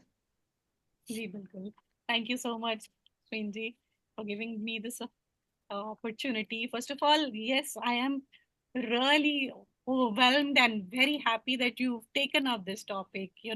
Trust you to come up with something like this, because this has been for people, like-minded people like us, it's been a cause of great worry कि क्यों शांत होते जा रहे हैं बच्चे. मतलब हंसी के फवारे तो आजकल देखते सुनते नहीं मिल रहे. जैसे जहाँ बच्चे होते हैं, वो इनफैक्ट बहुत सारे स्कूल प्रिंसिपल से, पेरेंट्स से हमने पूछा कि बच्चे हंसते क्यों नहीं है, जोर से ठाके मार के जो हम लोग अपन लोग अपने ग्रोइंग अप इयर्स में करें, वो कभी सुनते ही नहीं है. Why is it not a cause of concern for parents? In fact ज्यादा कंसर्न पेरेंट्स का ये है कि आई थिंक बच्चे हमारे मतलब हमें कैसे इम्पैक्ट कर रहे हैं, मेरा सोशल स्टेटस कैसे इम्पैक्ट हो रहा है. So this is more worrying actually. As a parenting coach, I'm dealing with so many parents of adolescent and teens, and who are more concerned about why is my child not talking to me, is reluctant to talk, why is my child preferring to stay in their room, और दोस्त नहीं बन पा रहे हैं. ये सब concerns है कि या कुछ एक पेरेंट ने अभी कल परसों ही एक और आए थे, उनका ये है कि मेरा बच्चा को पता क्यों नहीं है कि लोगों के सामने कैसे बात करनी है. वो कुछ भी फिल्टर ही नहीं है उसको. ये 8 साल का भी बच्चा है, उसके पेरेंट्स को ये कंसर्न है कि फिल्टर क्यों नहीं है मेरे बच्चे. तो आपको लगता है कि वो सॉल्यूशंस पे बात करने की बजाय दे आर मोर कंसर्न कि उनकी इमेज खराब हो रही है, लोग क्या सोचेंगे, स्कूल क्या सोचेगा, सोसाइटी क्या सोचेगी, मेरे को क्या फील हो रहा है, मुझे कितना एम्बैरेसमेंट या दुख लग रहा है, बच्चे को ये रियलाइजेशन नहीं है. बिल्कुल. वाई मुझे क्यों ऐसा कर रहे हैं वो नहीं, उस पर ध्यान नहीं देना. मुझे क्या तकलीफ हो रही है, मेरा बच्चा ये नहीं कर रहा है, बाकी सब कर रहे हैं, उस पर ज्यादा फोकस है. और ये this is a cause of concern. In fact एक पेरेंट ने कहा कि मेरा बच्चा 8 साल का, वो कूदता बहुत है. हर बात पे हमने पूछा क्यों कूदता है, बोले जब एक्साइटेड होता है तो कूदता है. इसमें ये कंसर्न की बात हो रही है पेरेंट, बिकॉज शी फील्स की socially I feel embarrassed when he starts expressing his emotions like this. जो आपने ये बात कही ना, we are not allowing our children to express themselves freely. इसीलिए मैं इसी पे आ रही हूँ. सबसे पहले पहला स्टेप है कि rather than talking up with others कि मेरा ये बच्चा ये कर रहा है, या हस्बैंड को शिकायत लगाना, वाइफ को टोकना, तुम समझ देखती नहीं हो इसको, ये ऐसे क्यों कर रहा है. वो आप म्यूट पे हो. We have to have a open communication and supportive communication regarding their behaviors. If they are doing so, why they are doing so, what's bothering them, rather than thinking about कि it is bothering us. So communication actually एक healthy parent child का relationship का core base है. ये सिर्फ एक बच्चे और parent की नहीं, हम सब की जो भी relationship ले लें, personal, social, professional, communication बहुत important है. And it is rightly said by Prakriti ma'am कि we have to encourage our kids to express their thoughts and feelings openly. हम उनको suppress ना करें, चुप रहो, चुप करके बैठो, शांत बैठो, इस आपको पता नहीं है हम कहाँ आए हैं, यहाँ नहीं बोलते है ना, अभी पता है ना मम्मा क्या कर रही हैं, यहाँ बात मत करो. सो हम उनके लिए सेफ और नॉन जजमेंटल स्पेस ही क्रिएट नहीं कर पा रहे हैं. पहले मुझे बहुत बार पेरेंट्स, जो मैं सुनना चाहती थी एक्चुअली किसी से भी, कि बार बार जो उल्हाना पेरेंट्स देते हैं कि हमारे टाइम पे ऐसा नहीं होता था, तब भी देखो हम कौन सा मेंटली अपसेट हो गए, हमने तो कभी एंजाइटी जैसी बीमारी नहीं सुनी थी, इन्होंने तो ये खुद दुख पाल लिए हैं, ये फैशन स्टेटमेंट्स हो गई हैं, ये लेवल हो गए हैं जो बच्चे बड़े शान से बोरो कर रहे हैं क्योंकि वो अटेंशन सीकिंग है.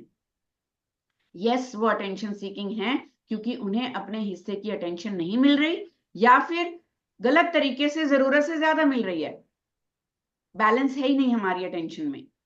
और पहले क्या होता था, जॉइंट फैमिलीज होती थी, बड़े बड़े कुनबे होते थे, एक ही घर में 15-16 लोग होते थे. जब हम बड़े हो रहे थे, हमारे को हर वैरायटी का ट्रीटमेंट मिला है घर में.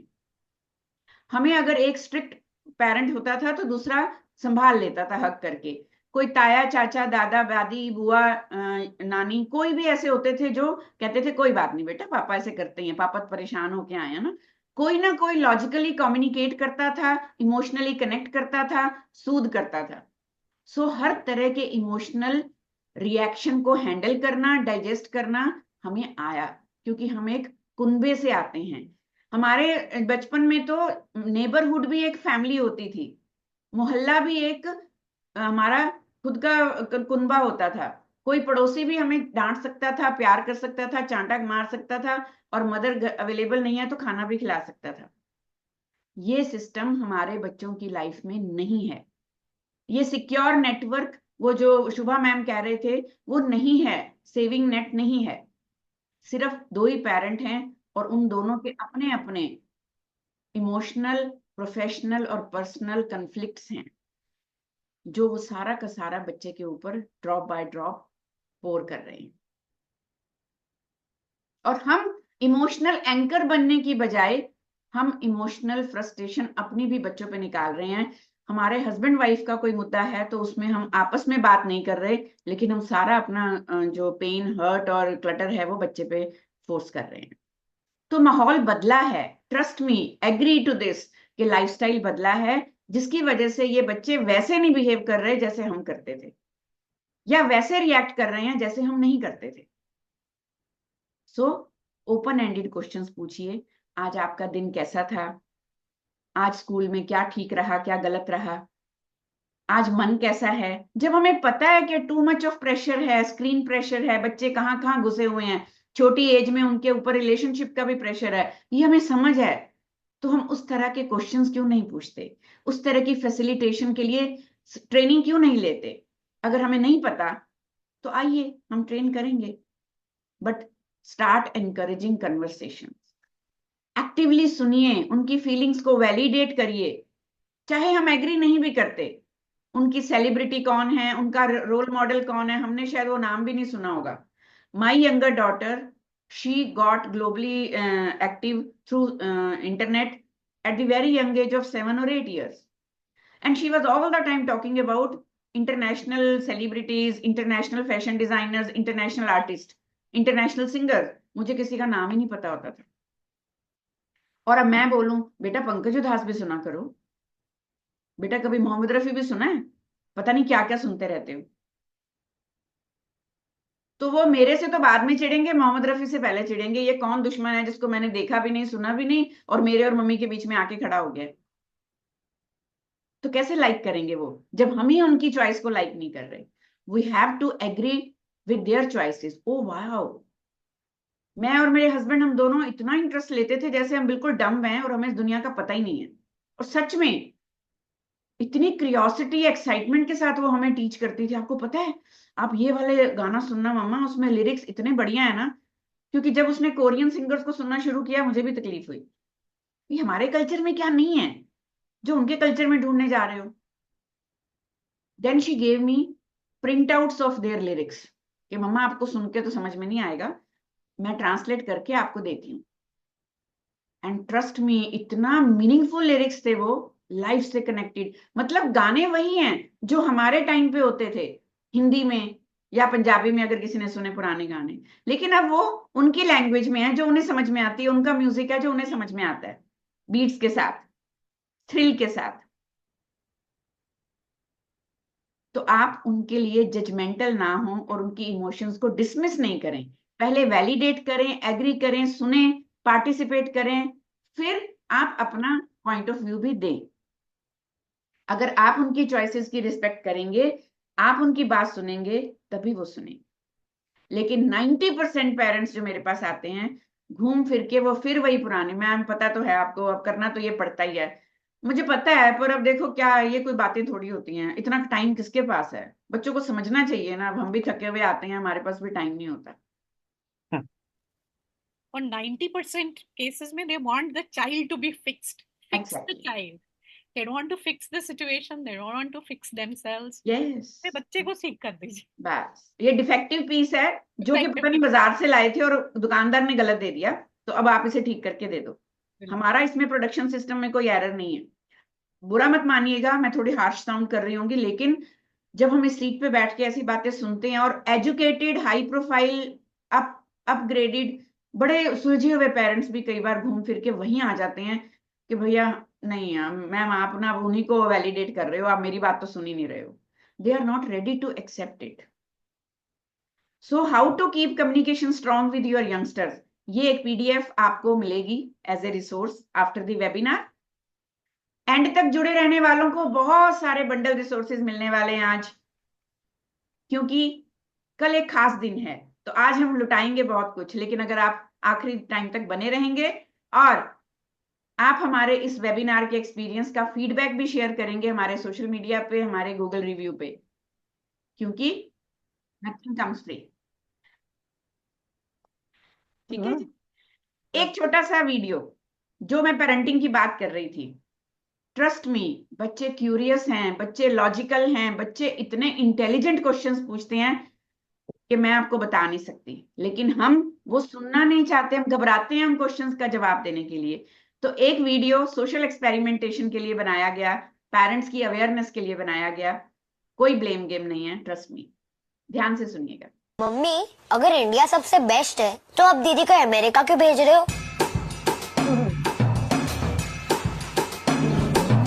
हाँ मम्मी, अगर इंडिया सबसे सुंदर है तो हमारे पास फॉरेन वेकेशन के लिए क्यों जाते हैं? कैच. मम्मी, अगर इंडियन इंजीनियर सबसे बेस्ट है तो हमारी रोड इतनी खराब क्यों? मम्मी, कबर्ड में इतने सारे कैश के बंडल्स क्यों पड़े हैं? पापा ने पुलिस अंकल को पैसे थैंक यू बोलने के लिए दिए थे. मेड दीदी अलग ग्लास से पानी क्यों पीती है? प्याज इतना महंगा क्यों है? मम्मी, तैमूर बॉलीवुड का अगला किंग बनेगा? क्या बात है, वैसे तो बड़ा हो गया. आई टेल यू, करण ने ना. डिस्ट्रैक्ट मत होना, इम्पोर्टेंट सवाल पूछते रहो.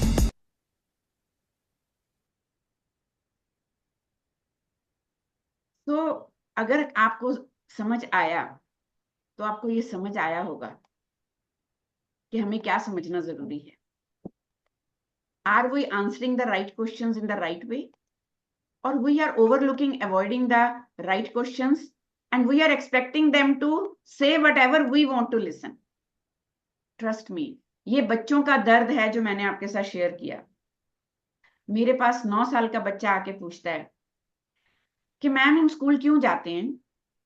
मैंने कहा बेटा, स्कूल में बहुत कुछ मिलता है, एजुकेशन मिलती है, आपको नए नए टीचर्स को जानने का, उनसे सीखने का मौका मिलता है, आपके फ्रेंड्स होते हैं, आप खेलते हो. There such a different environment. सारा दिन घर थोड़ी बैठना है. एग्जैक्टली. मम्मा को बताओ कि मम्मा स्कूल सिर्फ पढ़ने के लिए नहीं जाते हैं, उसके साथ साथ इतना कुछ है. और मम्मा बोलती है अपने फ्रेंड्स के साथ नहीं खेलना ब्रेक में, ब्रेक में भी ध्यान से खाना खाया करो और सोचा करो मैम ने आज क्या क्या पढ़ाया.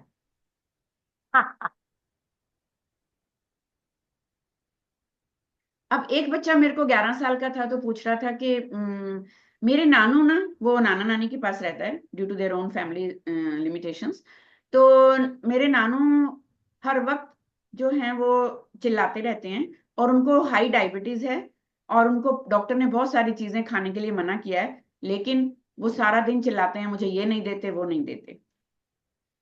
और जब मैं बर्गर या कोल्ड ड्रिंक मांगता हूं तो मुझे कहता है तो बदतमीज, तुम्हें पता नहीं तुम्हारी सेहत के लिए क्या सही है. तो आप बताओ, मुझे करेक्ट करने की जरूरत है कि नानू को? सो आप हैरान हो जाएंगे, ये बच्चे क्वेश्चन मेरे पास आके पूछ सकते हैं बिकॉज दे ट्रस्ट मी कि मैं उन्हें जज नहीं करूंगी, लेक्चर नहीं दूंगी. मैं उन्हें, इवन मैं अपनी बेटी को भी, my husband is also sitting in this room, वो गवाह हैं और वो ज्यादा रिस्पॉन्सिबल हैं ये एनवायरनमेंट क्रिएट करने के लिए कि बिंदास कहो जो कहना चाहते हो, हम सुन रहे हैं, बुरा नहीं मानेंगे.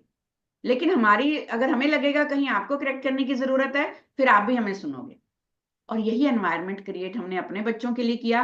सीखने के बाद जब हमने भी ब्लंडर्स किए और समझ में आया, हमारी छोटी ने हमें ये सिखाया कि अब जनरेशन बदल रही है, आपको भी बदलना पड़ेगा. बहुत ही यंग एज में हमने उसे अपना मेंटोर, गाइड, कोच समझ लिया था.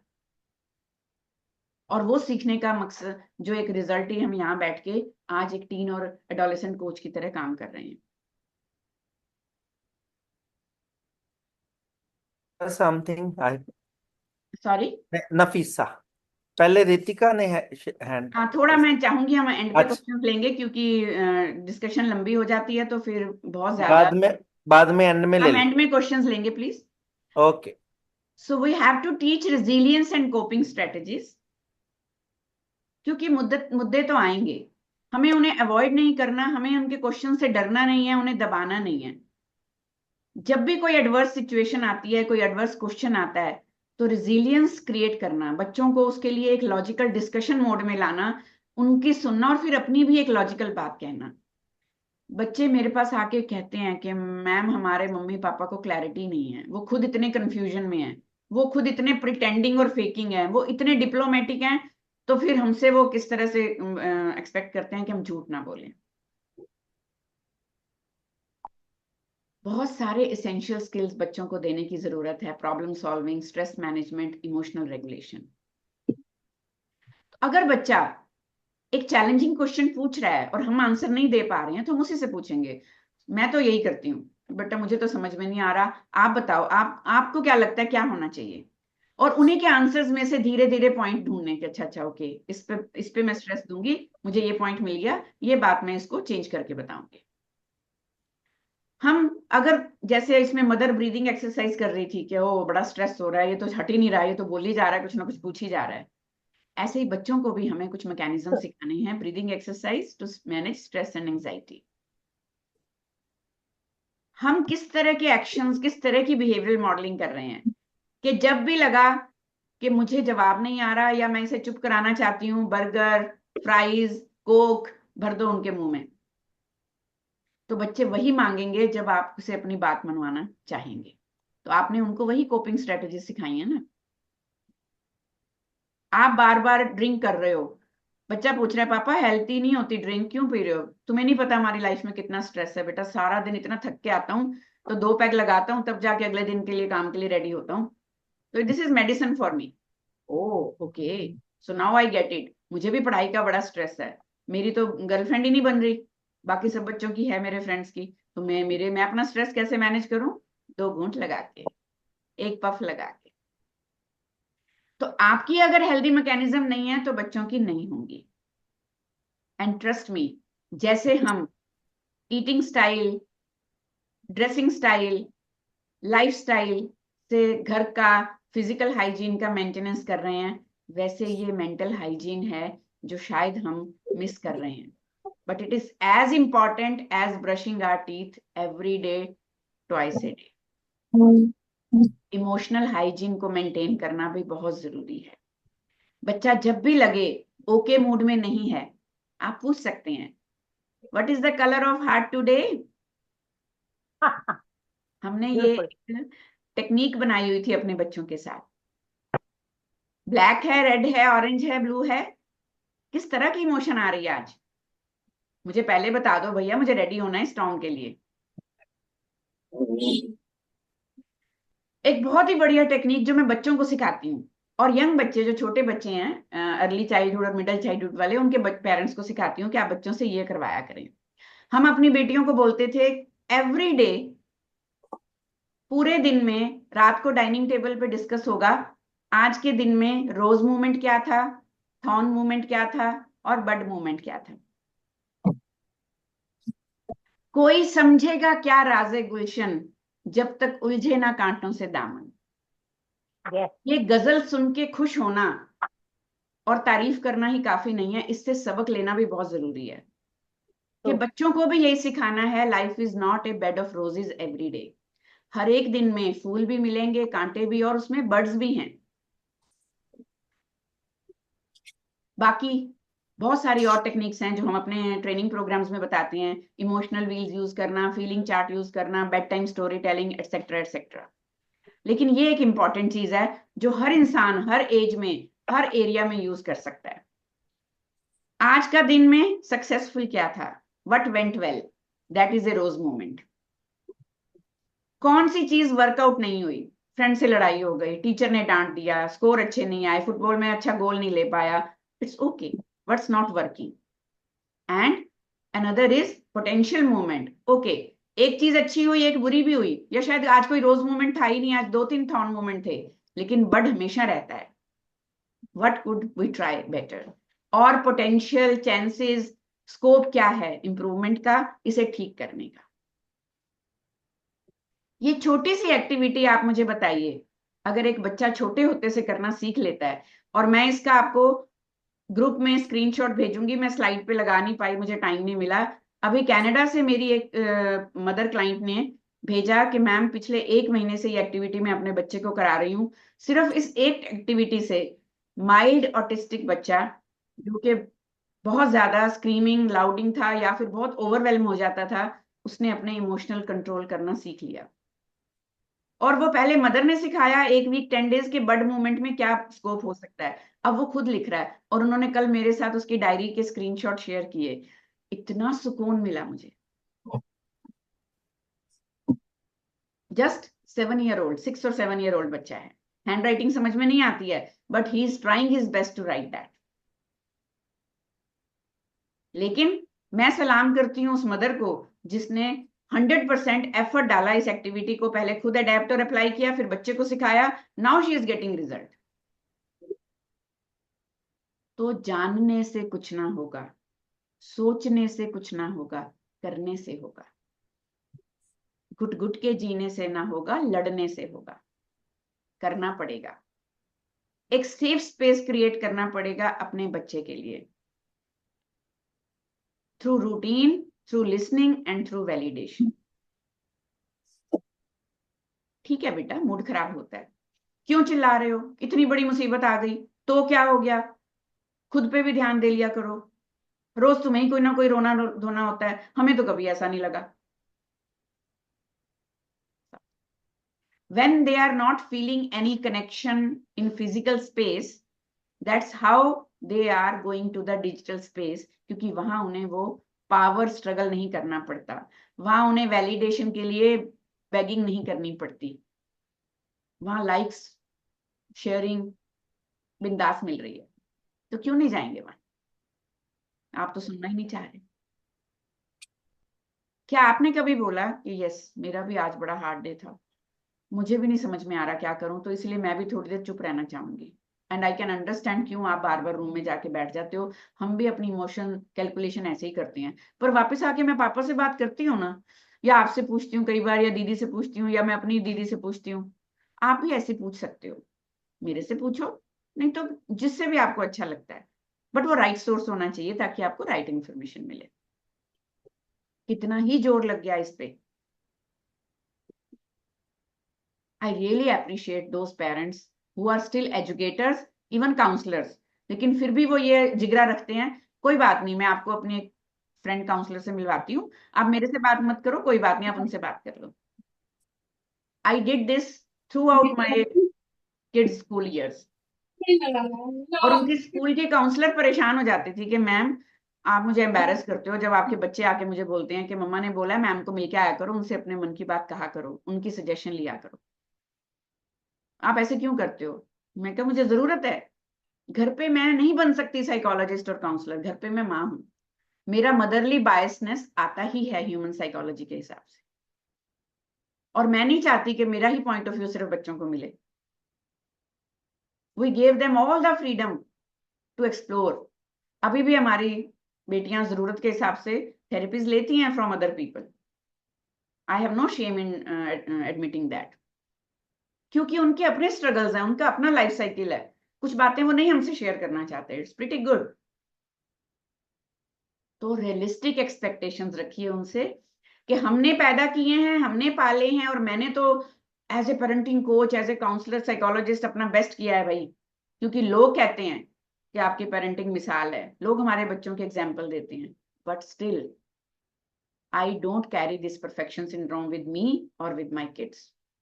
हम अभी भी रोज रोज ब्लंडर करते हैं, हम अपने आप को भी ये स्कोप दे रहे हैं, अपने बच्चों को भी दे रहे हैं. जिंदगी हर रोज पलटबाजी मारेगी, हर रोज सिचुएशन नहीं आएगी, हर रोज नया मेंटल ट्रॉमा और क्योस होगा. It's okay, talk about it. हमसे करो, टीचर से करो, कोच से करो, मेंटोर से करो, फ्रेंड से करो, या किसी प्रोफेशनल से करो जरूर. So this is called growth mindset. बदलते वक्त के साथ आपकी वैल्यूज बदलनी चाहिए। अगर आपका लाइफस्टाइल बदला है, अगर आपके गैजेट्स अपग्रेड हो रहे हैं, आपको अपना वर्जन भी अपग्रेड करना है। चाहे आप टीचर हैं, एजुकेटर हैं, पेरेंटिंग कोच हैं, लाइफ स्किल कोच हैं, चाहे आप कोई भी हैं, पेरेंट हैं। अगर आप ये कहेंगे कि ठीक है मेरे से गलती हो गई, मैंने ये सीखा है, इससे अगली बार ये गलती रिपीट नहीं होनी चाहिए because I have taken the right lesson, तभी आप बच्चे को भी ये माइंडसेट गिफ्ट कर सकते हो। अगर आप खुद अपनी गलती पे शर्मिंदा ही होते रहते हो और फिर छिपते रहते हो या फिर गुस्सा करते रहते हो, ब्लेम करते हो, तो बच्चा भी वही करेगा और आप बच्चे से भी यही एक्सपेक्ट करोगे।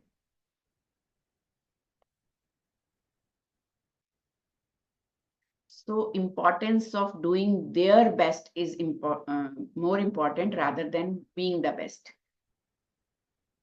कल और आएंगे नगमों की खिलती कलियां चुनने वाले, मुझसे बेहतर कहने वाले और आपसे बेहतर सुनने वाले।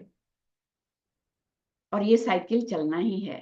कोई भी कभी परमानेंटली बेस्ट नहीं हो सकता, ऑल ओवर ऑल एरियाज में बेस्ट नहीं हो सकता। हम सबके अपने अपने फ्लॉज हैं, अपने अपने जो हैं वो डिफिकल्टीज हैं। सो एक बैलेंस्ड लाइफस्टाइल बच्चों को दीजिए, गलतियां करने का भी स्कोप हो, गलतियों से सीखने की शिक्षा दीजिए, उनके जो सेटबैक्स को, फेलियर्स को एक्सेप्ट करिए। Extra curricular activities, academics, performance, career, results बहुत इंपॉर्टेंट हैं, लेकिन एक हेल्दी हैप्पी लाइफस्टाइल बहुत जरूरत है। एक रिलीजिंग शेड्यूल भी बड़ा जरूरत है, फिजिकल एक्टिविटीज भी बहुत जरूरत है, उनकी हॉबीज को भी टाइम देना बड़ा जरूरी है। अगर एक बच्चा एक बहुत ही अच्छा कम्युनिकेटर है, बहुत ही अच्छा ऑरेटर है, बहुत ही अच्छा प्लेयर है, मैं उसे रैंक करती हूँ उस बच्चे से जो क्लास में टॉप करता है लेकिन किसी से बात करने का उसमें कॉन्फिडेंस नहीं है, उसकी कोई एक्स्ट्रा करिकुलर एक्टिविटी और हॉबी नहीं है, वो सारा दिन अपने डेस्क पे बैठ के पढ़ता रहता है। Sorry, as a psychologist I know that is a damaging lifestyle, लेकिन एज ए पेरेंट हम इतना बोस्ट ऑफ करते हैं उसको, वाह मेरा बच्चा सबसे अच्छा, और बच्चा उसी साइकिल में शेप करते हैं। कई बार मैंने देखा है गोल्डन केज चाइल्डहुड सफर करते हुए बच्चों को कि मम्मी को ये सुनना अच्छा लगता है, पापा को ये सुनना अच्छा लगता है, तो जब तक उनका खुद का कॉग्निटिव एरिया डेवलप नहीं होता वो यही कहते रहते हैं, ठीक है जी, अच्छा जी, ओके जी, हाँ जी जी, और हमें आदत हो जाती है उस मिठाई की। बाय चांस बच्चे ने अपना लॉजिक, अपना पर्सपेक्टिव रखा, हमारी ईगो क्रैश, क्योंकि मेरा एक पेडेस्टल था जिसपे मैंने अपने बच्चे को रखा था और उसने मुझे रखा हुआ था, वो हिल गया। अरे ये तो मनमानी करने लगा, इसको तो खुद का आइडिया आ गया। हम बिल्कुल पसंद नहीं करते जब बच्चा अपनी पसंद से डिसीजन ले, अपनी पसंद का करियर चूज करे, अपनी पसंद के कपड़े ले, फिर भी हम चाहते हैं हमारा बच्चा इंडिपेंडेंट हो। सॉरी। सो जहां हम स्ट्रगल कर रहे हैं कि बच्चा स्क्रीन टाइम कम करे, आउटडोर एक्टिविटीज में जाए, वहां वो पेरेंट्स को भी मैंने देखा है जो कंप्लेन करते हैं सारा दिन खेलना ही चाहिए इसको, ये पढ़ता ही नहीं है, फिर भी बड़े अच्छे मार्क्स लाता है 90% तक, पर थोड़ा सा और पढ़ लेना तो ये 98 ला सकता है।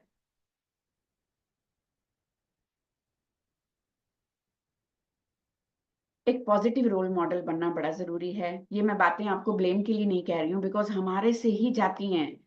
बच्चे हमें आके बताते हैं कि क्या क्या चीजें उनको पेरेंट्स की परेशान करती हैं और कहाँ कहाँ वो झूठ बोलते हैं, कहाँ कहाँ वो मैनिपुलेट करते हैं, because adults they don't want to listen the right thing.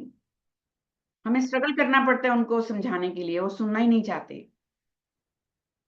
तो आप अगर जब कुछ भी चीजों में लैग कर रहे हैं, आप अपने लिए नए स्किल सीखने की ट्रेनिंग लेते रहते हैं, आप अपने वीक एरियाज पे काम करते हैं, आप हेल्प सीख करते हैं इफ एंड व्हेन रिक्वायर्ड, तो बच्चा देखेगा ओके वीक होना बुरी बात नहीं है, किसी काम में कमतर होना भी बुरी बात नहीं है, उसे बेहतर बनाया जा सकता है with right training.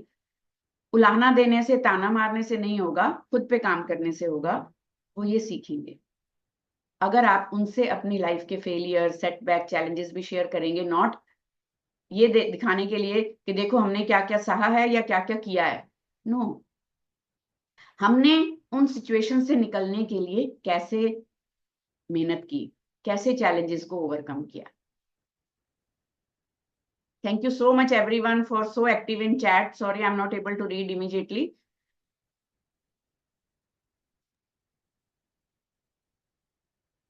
Thanks to you, ma'am, for such a wonderful webinar. Thank you. So मैं सिर्फ यही रिक्वेस्ट करूंगी वाइंड अप करने से पहले कि talk to your kids about their mental health, चाहे वो किस भी एज में हो, ऑब्जर्व करिए और ओपनली बिंदास डिस्कशन शुरू करिए, क्योंकि अगर आपका बच्चा बता नहीं रहा है या पूछ नहीं रहे हो, डजंट मीन कि कुछ हो नहीं रहा है। शायद हिडन स्टॉर्म, साइलेंट स्टॉर्म्स बहुत सारे चल रहे हैं, जो वन फाइन डे किसी भी नेगेटिव कोपिंग स्ट्रेटेजीज के थ्रू, एडिक्शन के थ्रू, बिहेवियर के थ्रू, या फिर कोई ऐसा एडवर्स स्टेप आएगा जब आपका बच्चा आपको एकदम से चौंका देगा कि ओ माय गॉड, मेरा बच्चा ऐसे कैसे कर सकता है। He was so lively, he was so Babli, he was so happy. आज हम जो अलाउ कर रहे हैं वही उनकी मेंटल हेल्थ शेप कर रहा है। So please try to validate their experiences and emotions even if they are not positive and right. आप वो पेंटर हैं, वो आर्टिस्ट हैं, जो आप उनके करियर की जो एक मूर्ति कह लो, एक क्राफ्ट कह लो, वो तैयार कर रहे हैं। ब्रशेस भी आपके हाथ में है, अभी कैनवस भी आपके हाथ में है, स्पेशली छोटे बच्चों के। तो अभी से राइट फ्रेमवर्क तैयार करेंगे तो एक राइट जो आउटपुट तैयार होगी। एंड ट्रस्ट मी, ये जो आज हमने कवर किया ना जल्दी में, सर का बड़ा कंसर्न था कि 1 घंटे में खत्म करना है। मैंने कहा नहीं, 1-1.5 घंटा तो लगेगा, क्योंकि अभी और बहुत सारी बातें करनी है। बट ऐसे ही चलेगा, अब यही जमाना आ गया है, अब यही माहौल है, क्या करें, ये कहने से नहीं होगा। डे बाय डे हम बदतर कर रहे हैं सिचुएशंस को। सो इसीलिए जो हमने ये कवर किया, it was just tip of the iceberg. बहुत सारे ट्रांसफॉर्मेशनल टिप्स हैं और एरियाज हैं और डिस्कशंस हैं। जो क्वेश्चंस आप चैट में पूछ रहे हो उसके भी आंसर्स हैं।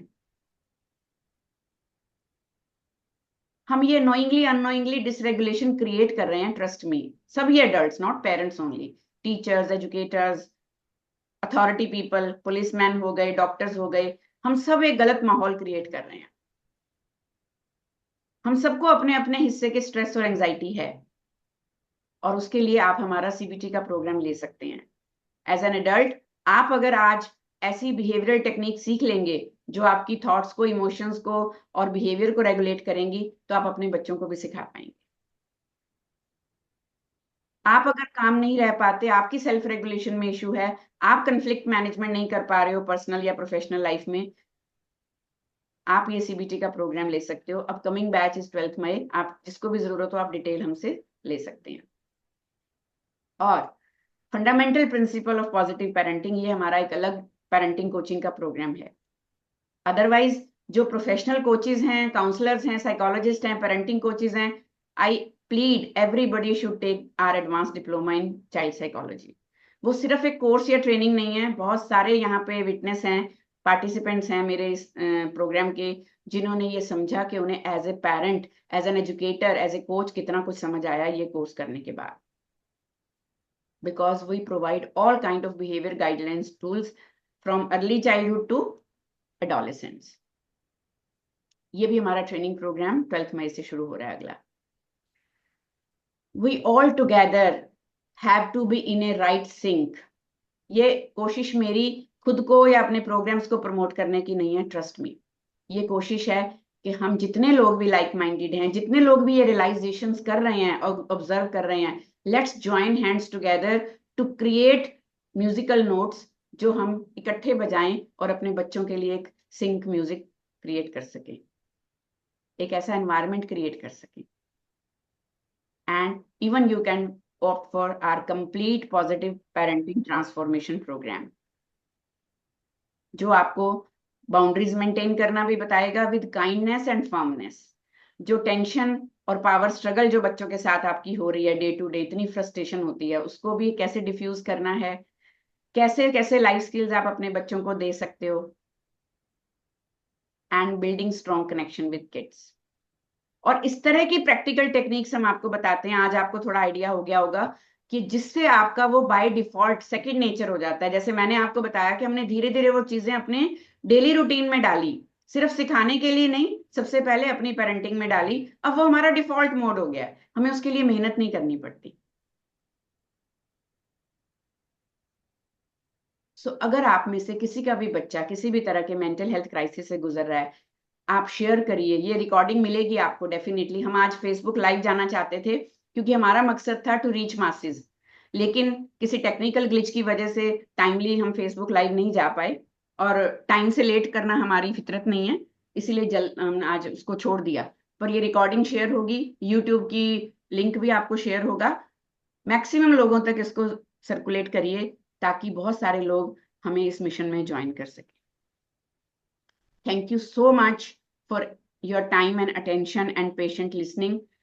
अब मैं क्विकली कुछ क्वेश्चंस लूंगी, पर मेरा रिक्वेस्ट रहेगा कि ब्रीफ रहिए प्लीज। आप जो जानते हैं वो मत बताइए, आप जो पूछना चाहते हैं वही पूछिए, ताकि आपके क्वेश्चन से दूसरों को भी कुछ ना कुछ नई नॉलेज मिले।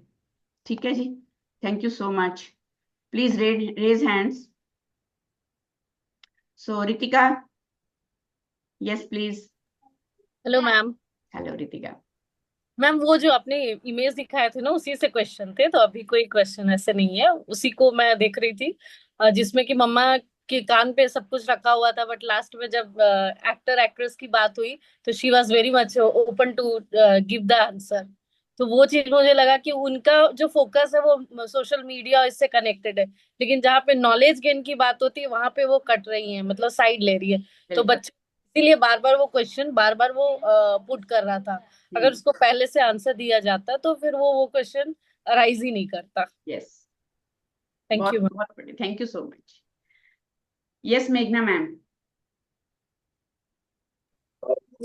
Hello, ma'am. How are you?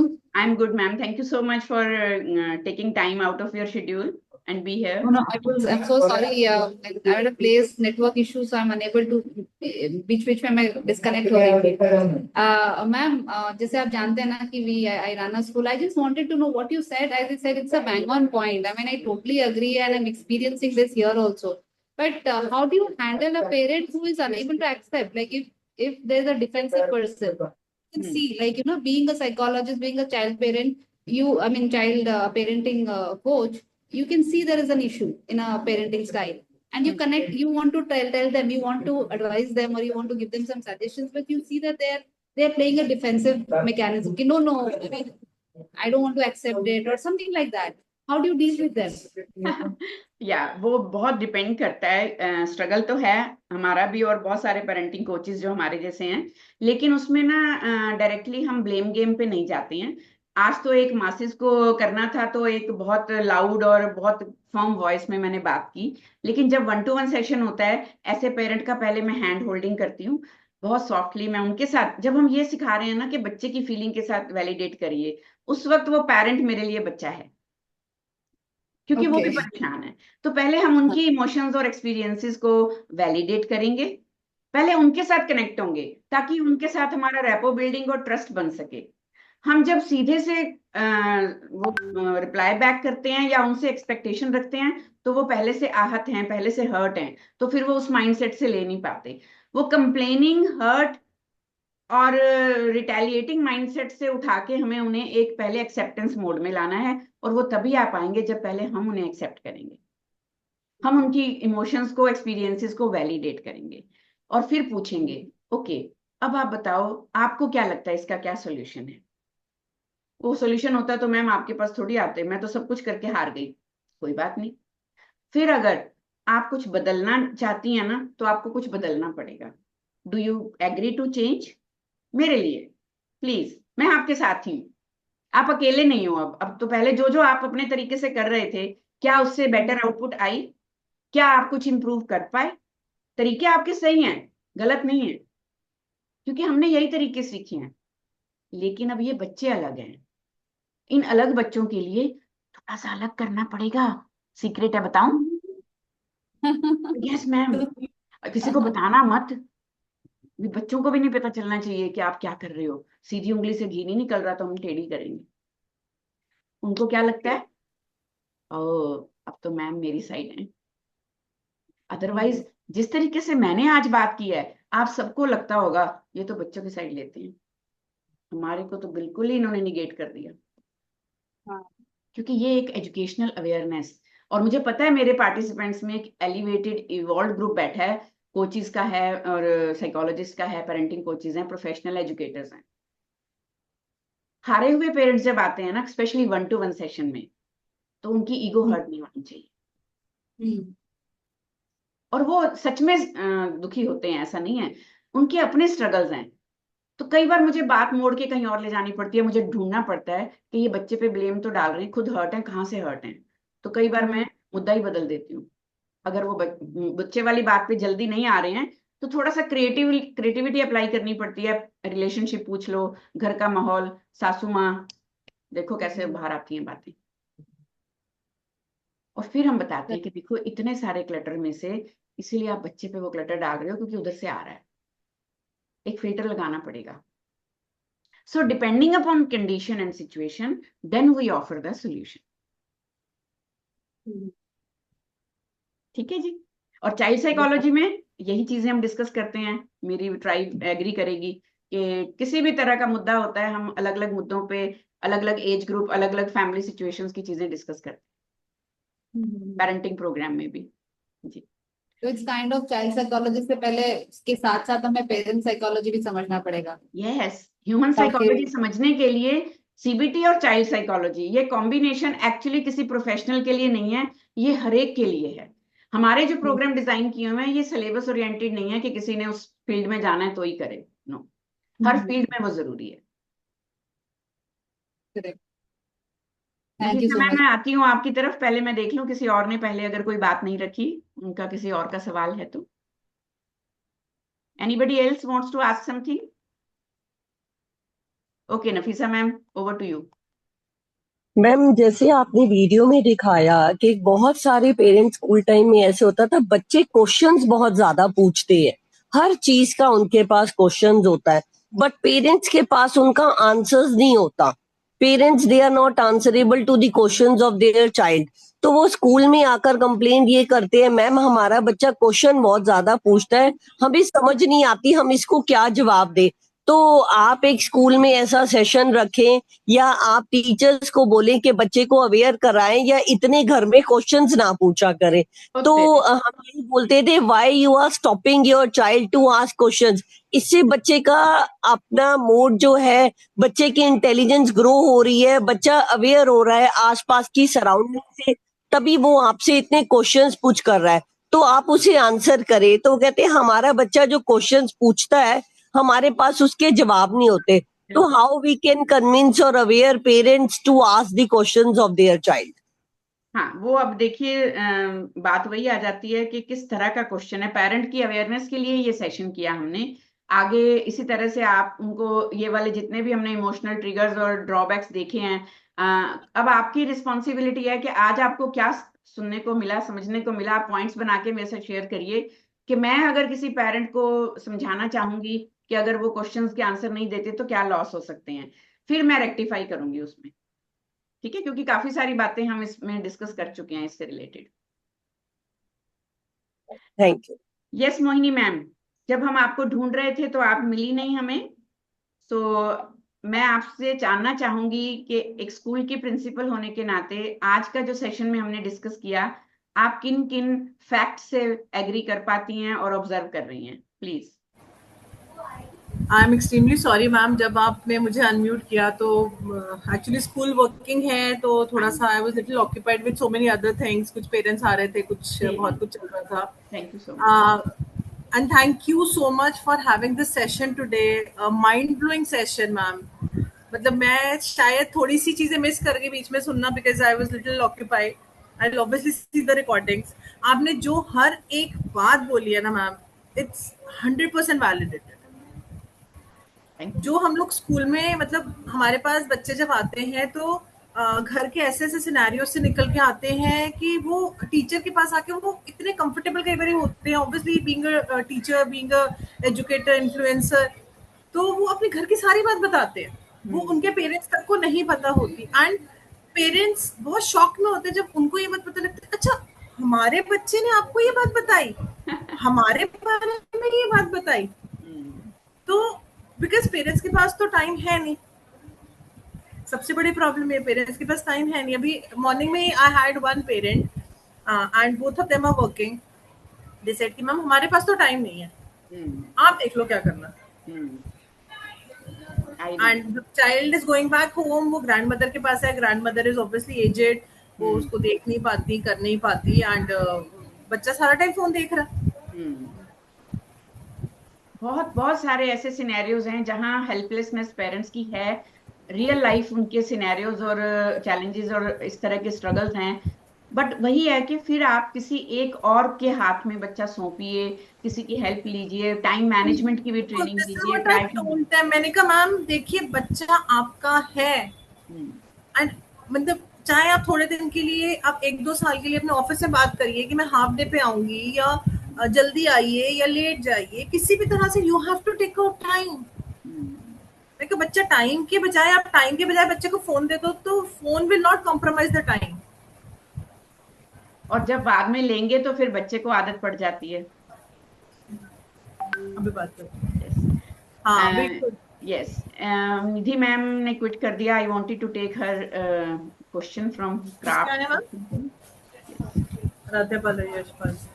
Yes Preeti ma'am, ma'am मैंने क्विट नहीं किया है, मैंने बिल्कुल क्विट नहीं किया है, बस मैं कैमरा नहीं ऑन आज कैमरा नहीं ऑन कर सकते। No worries no worries, yes please. नहीं, मेरे को क्वेश्चन नहीं, मेरा कोई क्वेश्चन नहीं था, मैं उस टाइम कुछ इनपुट देना चाहती थी, बट प्रकृति मैम ने वो कवर कर लिया था। Okay okay, thank you so much. Nothing, and it was very enjoyable session, very informative. Thank you जी, thank you. Yes, Deepa ma'am, Dr. Deepa, we agree it is not helplessness, it is decision and time management. No one is responsible. Exactly. We are parents, as a professional parents, we responsible to manage our time and strike a right balance between our priorities. Wonderful. Yes, Preeti ji. Last question we will take from Preeti ji or any input. और मैं सबसे humble request करती हूँ कि आप हमारे इस session की फीडबैक शेयर करिएगा, हमारे साथ रिव्यूज शेयर करिएगा, क्योंकि वो हमारी मेंटल डाइट होती है उससे हमें एनर्जी मिलती है to do much better next time. और जितना भी पॉसिबल हो शेयर करिए इन्फॉर्मेशन अपने नियर एंड डियर वंस के साथ। Hi, good afternoon, everybody. It's like I do not have a question, but I would really say that it was magical. Your voice when you speak, and it's like very impressive and magical. You really want to connect, and you get on the flashback. Ki, ऐसा हुआ तो नहीं हमारे साथ, and then you relate to all the cases, what happened, and it's like everything is so much connected to the life. ये जो आपका experience which speaks, it's happening with us. The people we talk to, our experiences. So it's like absolutely we connect to each and every word what you speak. So definitely it's always an amazing thing. And yes, we need to probably make an effort जहाँ हम contribute कर सकते हैं to the society. Yes. And because it's very well needed. Yes. What we understand as a parent, and थोड़ी सी जो knowledge हमने psychology की ली है with you, and as an emotional and a great listener, I think so we need to be very effective and do a work, contribute to the society. It's really needed. Because teachers are very commercialized these days. I'm sorry, regards to all the teachers here, but sometimes it's like it's a demand of the school or the environment they are in. It's a business forum, but then I think so somewhere there is somebody to be branched there who has to be part of this. So thank you for sharing always, and sharing the case studies and being the part of your courses. So that's been great. Thank you, and have a nice weekend, everybody. Thank you so much. Thank you. Thank you, everyone. And I would like to request Mr. Prem Sani to just say the final words, if he's there. Yes, sir. Okay. I hope कि काफी सारी dust छंट गई होगी अभी। जो शुरू में हमने बात करी थी बच्चों के बारे में, तो अच्छा कनेक्ट करने के लिए बहुत सारे टिप्स एंड टेक्निक्स मिले भी हैं, और बहुत सारी चीजें हम लोगों ने over the 1.5 hour session observe करी हैं कि हमारे यहाँ क्या हो रहा है, हमारे घर में क्या हो रहा है, क्लाइंट्स के साथ क्या हो रहा है, उनके पेरेंट्स जो आके बात कर रहे हैं उनके साथ हमारा क्या हो रहा है, ये सारा कुछ। और जैसे अभी प्रीति